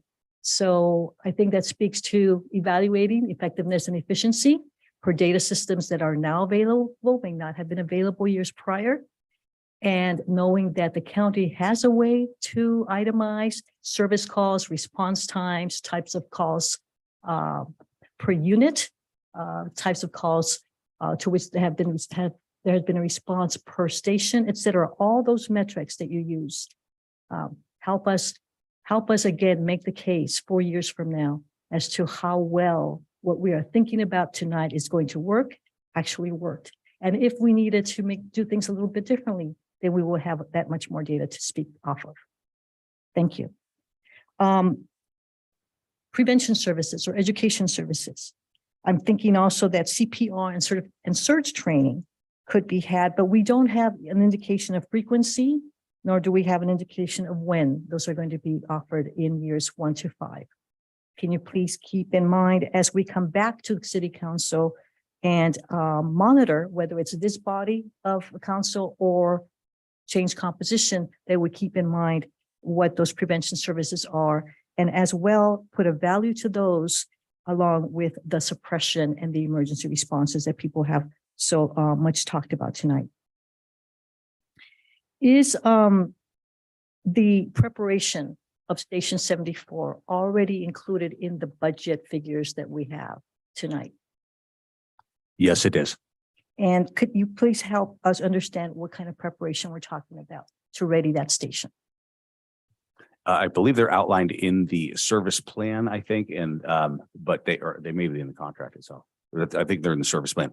But we're talking about a lot of cosmetic stuff on 74 is gutters, making sure gutters, out exterior paint, exterior tree trimming, inside floors, both hard floors and carpets and appliances, I think are the main things that that need to be addressed at Station 74.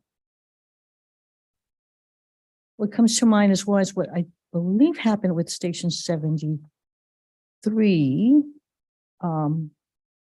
And given the gender differences, I foresee that at sometime within the next 5 years, we might see more female, I was going to say officers, firefighters. And any of that been considered? Yes, by all means. And Station 74 is outfitted for such purposes already. Confire has a very diverse set of firefighter employees across the board. When it comes to new processes, and I think we've talked about this as well, and something that I think in all cities, unfortunately, we bear the pain of hearing from different development applicants, whether they be commercial or residential, the lengthy process of review and approval. And I know it sounds that you all will be working toward that, but at some point, at least here in the years that I've been on council, there undoubtedly has been a need to provide or have a budget adjustment because we need to call in contracted staff because a review actually hasn't been timely. So who will pick up the cost of that kind of review if fire services staff is either not available or there's some special project comes along that requires additional expertise? And I'll let Chief Brochard expand on this, but it's one of the great things that we're gaining is the number of inspectors that I believe you have 22 inspectors. So they have a very, very robust fire prevention bureau. So the the worry of paucity of available inspectors, I think, is something that assuages any of those anxieties. I'll let Chief Brochard, did you have any additional comments on that? I would just add that it's pretty rare that we have a staffing issue where we need to go get contracted help for things like plan review, but where we do oftentimes go out to get third-party assistance is if it's something that is unique and does require a third party. A one-of-a-kind battery storage facility, as an example. So that cost is borne by the applicant directly. And the same is true at the city. So if we need to, should be invisible to the applicant whether the review is being done by city staff or a contractor. They're paying a fee that's supposed to provide full cost recovery to the city. Thank you. I'm looking for something that I saw that on my notes section or item 4C of the contract. It has to do with management of budget. So I'm scrolling to that section. Please bear with me. The line that I'm looking for specifically is where my translation is if the district should find a need to make budget adjustments, then no city approval will be needed. And that's what I'm wondering about. That's my language, not what's in the contract, but let me try to find that. It's item 4C.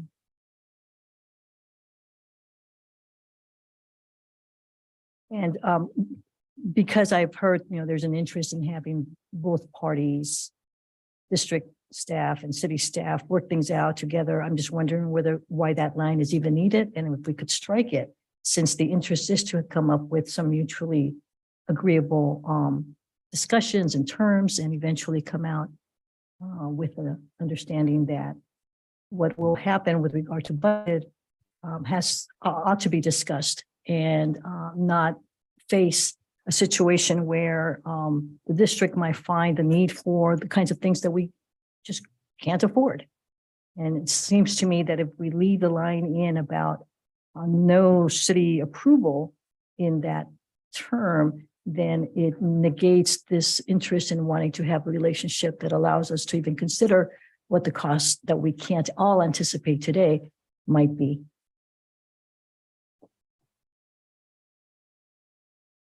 I'd have to come back to that and after everyone's done, unless you found it. I was just going to defer to the city attorney if you had a. So this relates explicitly to labor agreements. So is that correct? Is that the section you're referring to? It's in a section that has a header management of budget. Right. And then subsection C relates to where new labor agreements are approved by the district board of directors. That results in an increase to the labor related costs under this agreement. The budget shall be deemed modified to account for such cost increases up to 5 days written notice from the district to the city of such labor agreements and associated budget modifications and without further approval by the city. That's the language that you're referring to. So this was language that was negotiated. I don't know if the city manager of chief had or the chief has a perspective. I think this language was unique because it relates to labor negotiations. And so these are labor agreements that are negotiated between the bargaining group and the county.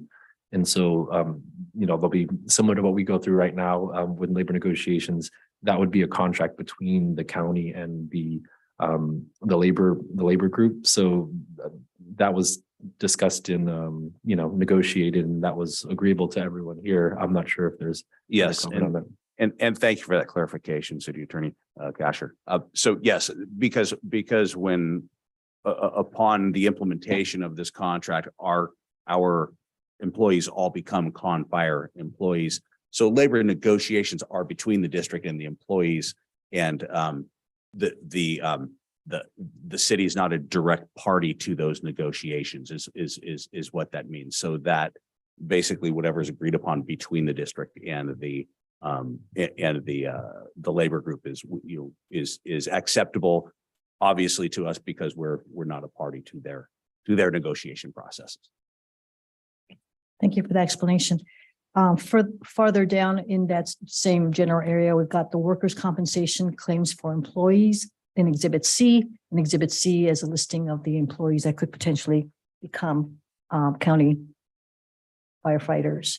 And again, I am not clear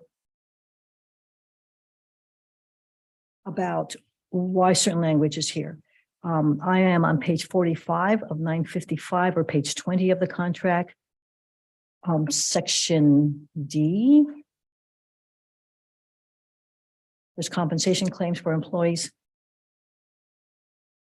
I understand that if there is an injury that occurs from the beginning of the term through the duration of the term, that the county would be responsible for those claims. And yet in item 4.1 letter D, as in David, I still see the language incurred subsequently and consequently to the original claim.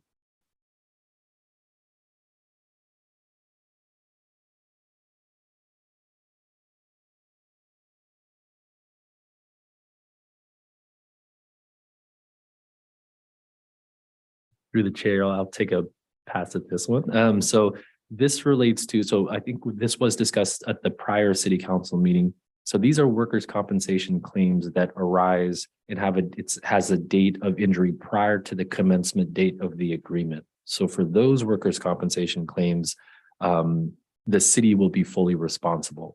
And so that A, B, C, and D is kind of a carve out that basically says the city is also responsible for the claims that are incurred prior to the commencement date. So again, these are workers' comp claims that occur before the execution date or the commencement date of this agreement, and that are incurred subsequently and consequently to the original claim. So my read of that is that they are kind of related to the original claim. So they are maybe it's kind of there was a workers' comp claim and there was something that maybe a type of injury that was kind of exacerbated, but it tacked back to the original claim.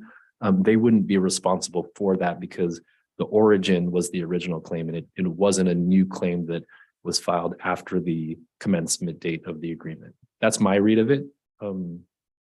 If others have a different interpretation. Yeah, I think, and I remember this question coming up at the last workshop and us discussing this in the negotiation meetings with the county. And I think the key word is consequently, which means as a consequence of. So it's related and tied back to something that was incurred prior to, and as City Attorney Casher mentioned, is related to an ongoing or an aggravation of that injury. Hey, let's look forward to that interpretation being similar on the part of the person who might submit a claim. Thank you. And now thinking about the persons or the public, in section 7, it's all about indemnification. Here's my read as a layperson, non-attorney, non-administrator. The county will the district will indemnify the city will indemnify the county. And so if something should occur that is considered a negligence, that it would be considered by a member of the public, that either the city or the district is negligent, what recourse do they have? That my question makes sense?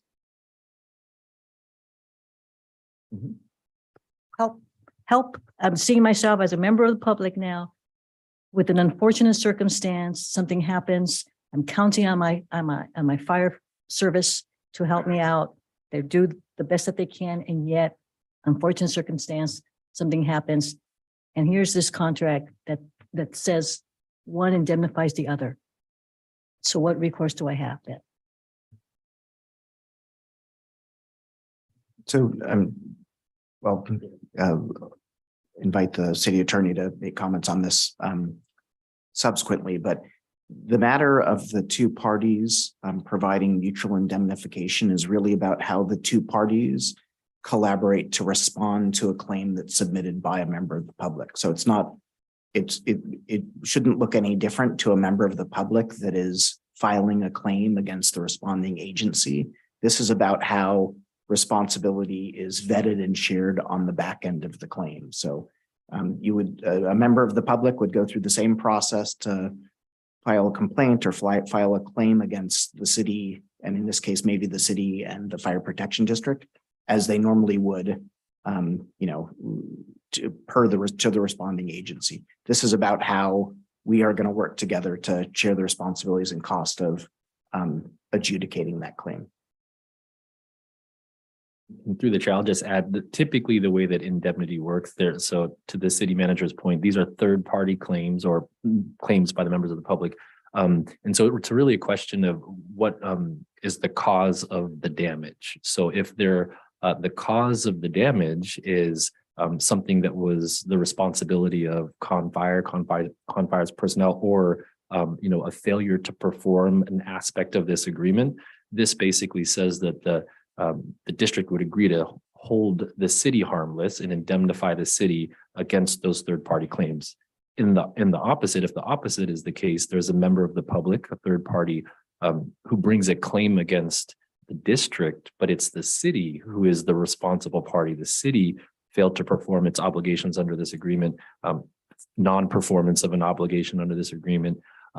The city would agree to indemnify and hold the district harmless in that situation. So to the city manager's point, it would, there's a lot of kind of various hypotheticals and factual scenarios that would create a different result under this provision, but that's the high level concept is each party will kind of agree to hold the other one harmless if we acknowledge that we're the responsible party, because it's not efficient for both parties to be involved in a claim. It doesn't make sense for us to be defending a claim that was brought against the district where we don't have the access to the facts and things like that. So that's really why we have that type of language in the contract. And later in that same language in the contract, there is mention about responsibility by whom, regardless of indemnification. So thank you. Thank you, everyone. Thank you, Councilmember Martinez Ruben, Councilmember Tave, and then Mayor Pro Tem Murphy. Yeah, I want to echo what my colleagues have said so far, and thank everybody involved. I think this conversation has been going on for quite some time. And this is about safety, right? And when we talk about safety, I think it's important for us to know that, yeah, there are metrics as to how we respond. And that was what we did back in 2018, as far as analysis and trying to figure out how the fire service, what those benchmarks were, and then exploring growth. And I think over time, we started to realize that that extra station was meant there for a reason. It was in the general plan that wildfire was an issue. It labeled out a lot of things. So we've known about this for quite some time. And this contract, I believe, came about of relationships and building those relationships with the county, building those relationships with Confire, building those relationships with 1230. And I think that this contract, after I read through it, made every effort to reflect those good relationships. And I think we're going to know more as this contract moves forward. I think we're going to see the benefits of this contract. And I think that we have open lines of communication, and those relationships is how we refine that contract to make sure that it's mutually beneficial. So I'm excited to move forward with it. I think there's a lot of trust in this relationship, and I think that we need to take those small steps forward. And then this is part of that. The community deserves it. We've heard you, and I think that this is a good thing for Pinole. No one can tell the future. No one knows what's going to happen 5 years, let alone what's going to happen tomorrow. But I think that given the information that we've collected over this time, the conversations that have happened, the effort from staff, I think we're in a good place to make a good decision tonight. So I'm encouraging my colleagues to approve. So thank you. Thank you, Councilmember Tave. Mayor Pro Tem David Murphy, good evening. Good evening. Thank you so much. Good evening. Thank you for your presentation tonight. It was, again, another informative presentation for me, so thank you. I guess this is my first time speaking today, so happy Indigenous Peoples Day to everybody in our community. I'm reminded today about the Indigenous practice of cultural burning, which really provides a desired service of promoting the health of vegetation. And I think some communities in California still participate in this tradition. But it's not just Indigenous Peoples Day. Of course, our firefighters and our team probably know it's also Fire Prevention Week. And so it's phenomenal to be here today and consider this contract as we think about probably one of the best ways to prevent fires, which is to make sure we are resourced in that way. So the theme for Fire Prevention Week this week is fires won't wait, plan your escape. And so I'm really just, again, wanted to elevate those two events in conversation to both my questions and then also some of my comments. I wanted to make sure that the conversation and some public comments this afternoon or this evening talked about negotiations of what comes next. And we talked about this 5-year standard policy around contracts. So thank you, Fire Chief Weinkoop, for mentioning that. Just as clarity, my understanding is that we keep talking about 5 years, but just as clarity, my understanding is that we are probably going to be both reporting back on the progress of this current contract, if it's, this current resolution, if it's passed tonight. But in my idea, we would probably start negotiations for the new contract earlier than in 2025 or 2026. Is that correct?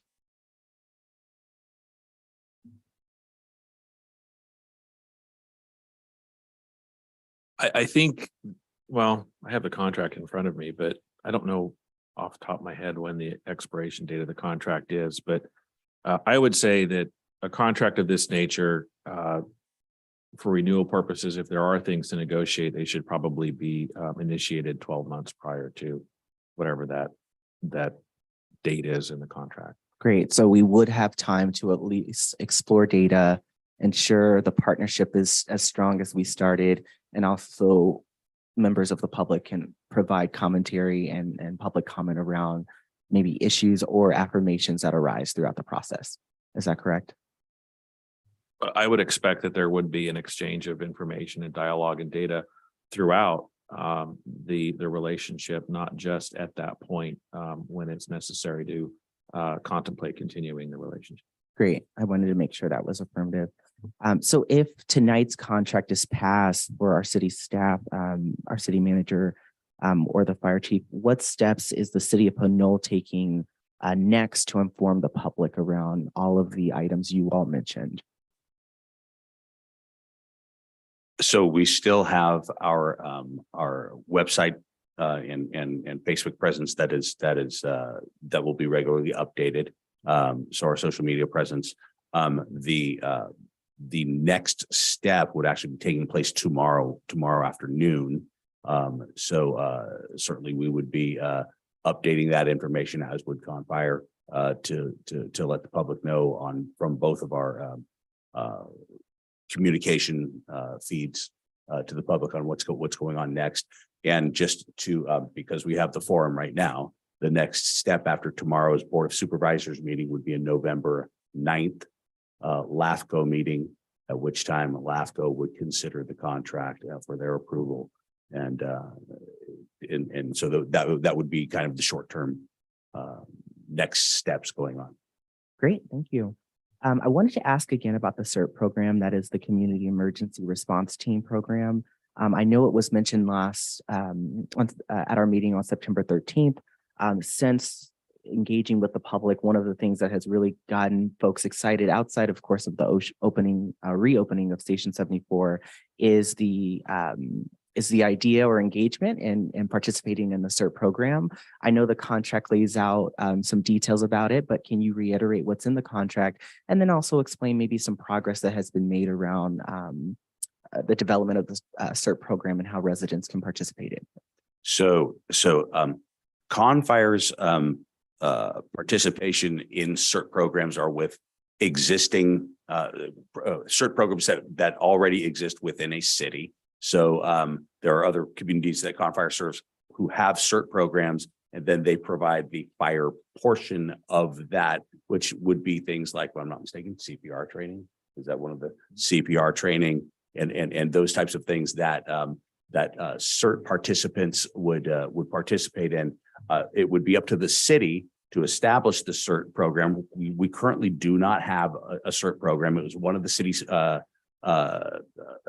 strategic plan strategies to explore establishing a CERT program. At the time when we initiated the strategic plan, that would have fallen under the aegis of the fire department, but because we would be under this contract turning over fire services to Confire, it would be still up to the city to establish a CERT program if it wanted one through some other department's umbrella, and then Confire would then come in and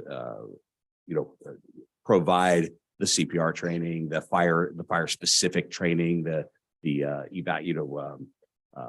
EDITH training and CPR type training and things like that are related to the fire component of the CERT program.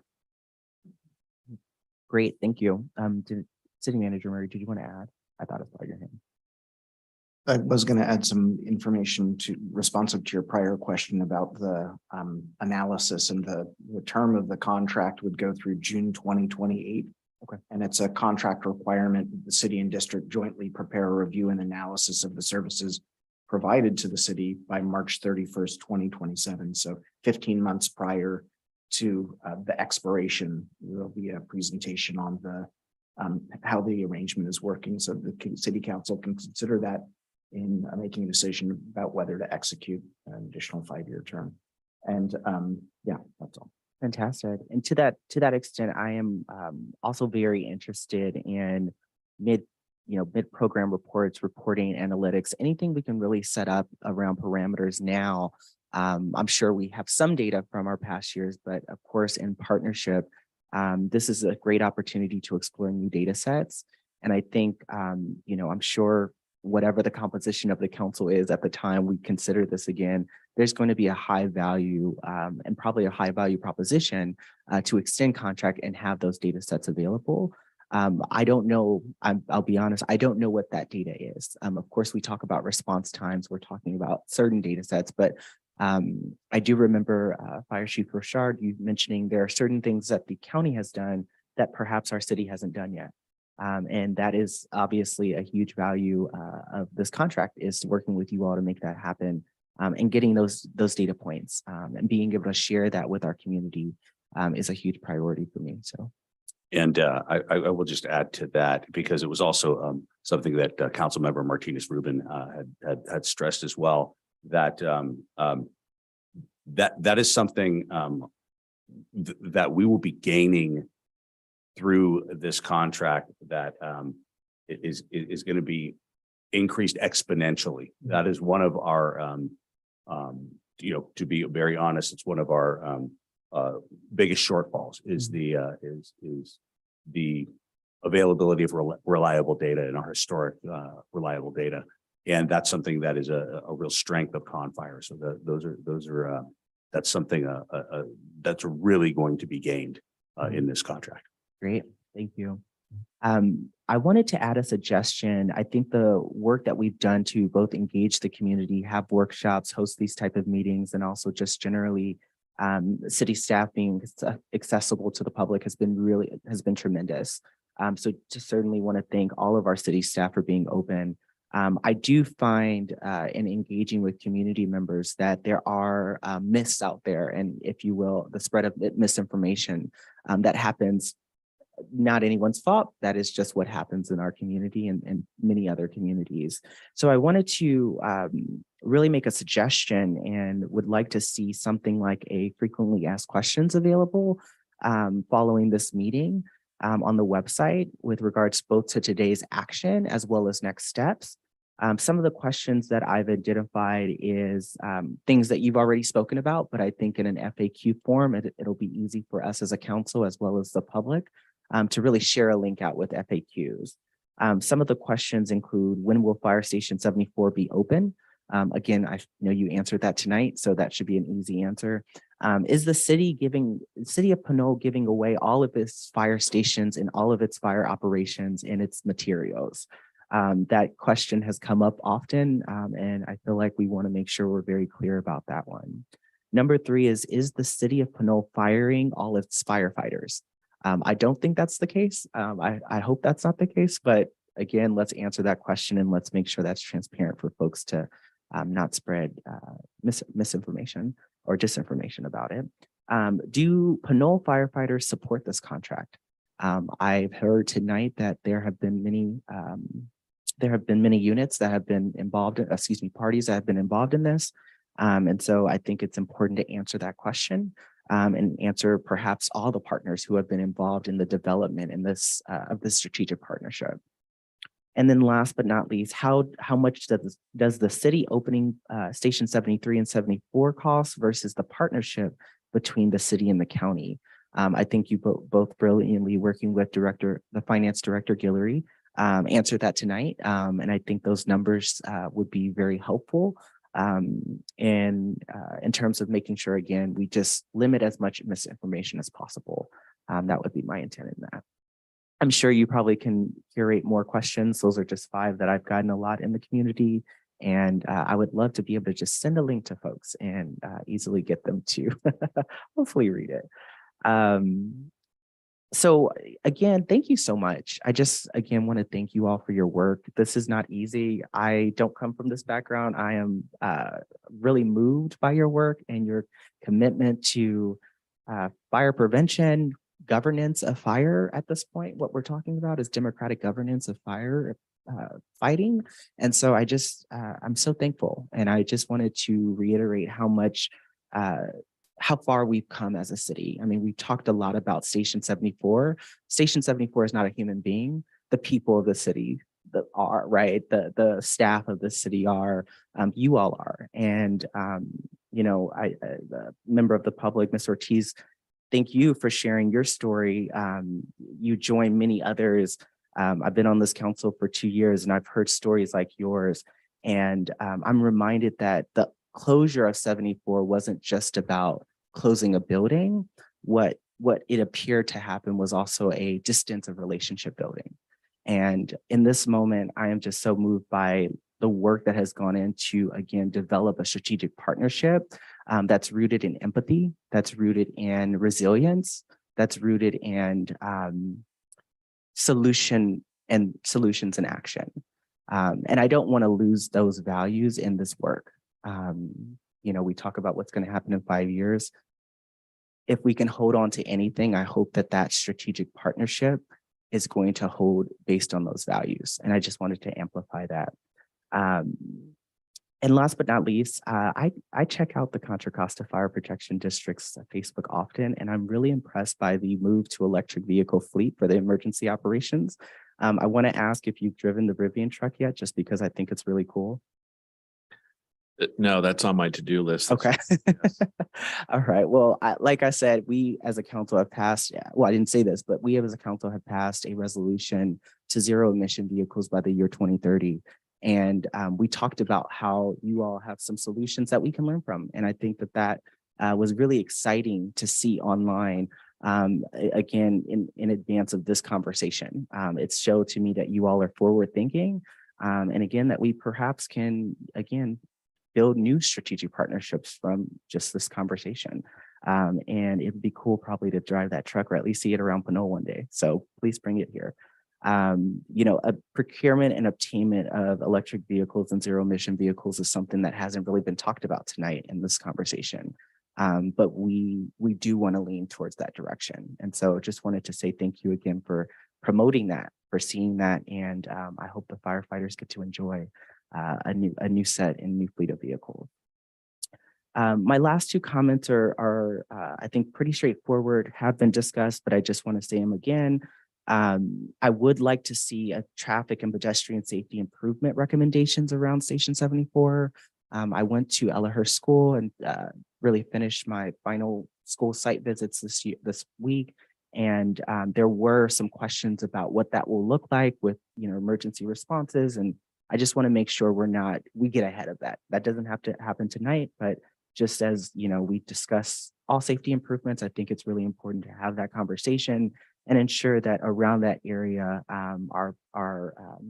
that people are feeling safe, and not just feeling safe, but are safe. So I would like to see some recommendations on that.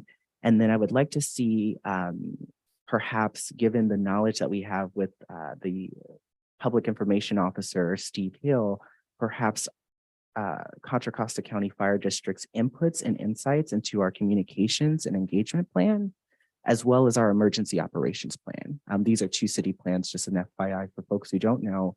These are two city plans that we're developing right now. And so as we develop a partnership together, we actually do want your insights and inputs in that, or at least I do. And I think that would be valuable for our community to have, given your expertise, but also giving your staff support. To know you all have a PIO is of high value to a city like ours that has had some challenges in communications. So let's work together and let's see how we can benefit from that if that's possible. Lastly, just thank you so much. Thank you, city staff. Thank you, council. Thank you, Director Guillory. I know you're not here, but I see you. I've seen your work in this and I'm very thankful for it. Diversity is our greatest strength, and having these different perspectives is incredibly important to making sure we have solutions that reach all people, especially those who are most marginalized. And so I am so glad to have this strategic partnership with you all. I look forward to supporting the recommendations from Fire Chief Weinkoop, and I am so thankful again for everyone. Thank you, Mayor. This is it. The time has come. I don't have any comments, but I just wanted to say thank you again for all that great work. 4 years ago, when I was elected or when I was running for election, I thought that one of my priority as a council member was to unify the city, make sure that everybody works together. And I think as the mayor, it's one of the things I'm the proudest is the ability of making people work together. People with different background, people with different objective, who sometimes get along very well, who sometimes doesn't get along very well. But, you know, I think the most important thing that I can do as the mayor is to make them work together. I think we unified the city and haven't really done anything. All the hard work came from you, staff. I would like to thank you and the citizen and everybody and the council members. We were able to do that without taking any money from the fire department or from the police department. We didn't take any money from any other department. So that is great. And it all started 4 years ago when I thought that helping the county and giving that $100,000 back to the county to increase the hours of the library will show the county that the city of Pinole was willing to negotiate with them. Look at that, a 100,000 investment per year brought us back a $2 million investment. If I had known, I would have given them $1 million. It would have bring us back way more than $2 million in Measure X. But thank you again. That was a great investment and that was a great relationship. Nothing is perfect in any relationship, but it's just about calculating risk. I understand that it's only for 5 years, but the likelihood of having a fire in 5 years might be greater than the likelihood of not having a perfect contract. It's just about the risk management in life. It's what I do as a pilot when I get inside of my airplane, and this is how I manage my life in general, risk management. And I think it's worth it. And I'm very, very happy to be the mayor tonight as this resolution will be voted on. If this resolution passes, I would like to invite everybody behind me. I have 5 copies of this resolution. And I will be signing it, and I would like to take a picture with everybody who participated and everybody who wants to be part of the picture. I would really appreciate it. And also would like to thank all the members of the community who have fought for me to get elected to make that happen. And those members are in the room. I would not cite them by the name, but they know who they are. Thank you. I will then move on. Madam City Clerk, council members, do you have any questions here or comments? None? Please go ahead. Thank you. Thank you, Mayor. I just want to thank City Manager and also Chief Parrott with your experience from prior council compositions. It helps to have a little bit of history, inform as well where we are now. And my comment about City Manager's comments has to do with being forthright about what we're facing, so that 5 years from now, should the time come that we have to reconsider what this contract is about, it is not because we did not discuss that possibility tonight. And hopefully we're looking forward to the conditions being such that monetarily, economically, we will continue to have the subsidy from the county. Pending that or contingent upon that, we look forward to an ongoing relationship that will benefit both of us. And we know the alternative is then to consider making some decisions that may not be as popular as what brings people out here tonight. So thank you, everyone, for that. Yes, please go ahead. So I'd like to make a motion to approve resolution 2022-83. Resolution of the City Council of the City of Pinole approving an agreement for fire protection services with the Contra Costa County Fire Protection District, authorizing the local agency formation commission to provide fire protection services in Pinole, and authorizing the city manager to negotiate and execute other related documents necessary to implement the contract for services. I'll second that. Madam City Clerk, Thank you. roll call, please. Thank you. Councilmember Martinez Rubin, Yes. Councilmember Toms, Yes. Councilmember Tave, Yes. Mayor Pro Tem Murphy, Yes. Mayor Salini. Yes. Motion carries. Thank you.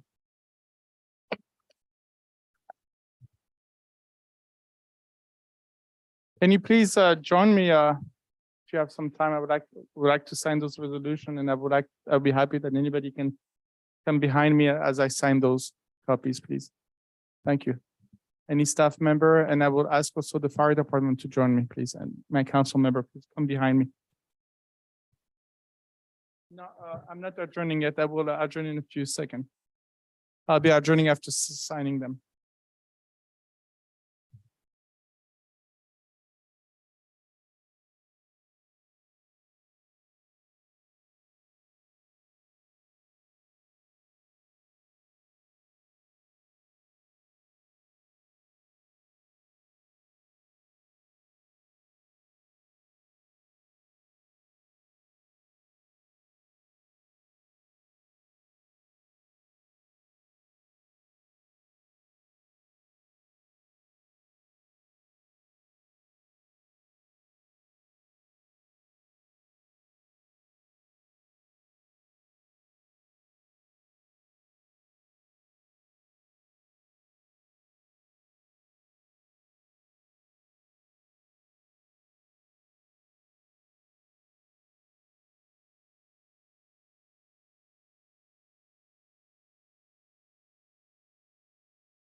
The meeting right now. If everybody is good, that concludes item number 6, and I will just move on to item number 7, which is adjournment to the regular city council meeting of October 18, 2022. Remembrance of Amber Schwartz, and Amber's mom will be with us at the next meeting, and we'll be honoring Amber Schwartz. Thank you very much, and then see you on the 18th. Good evening.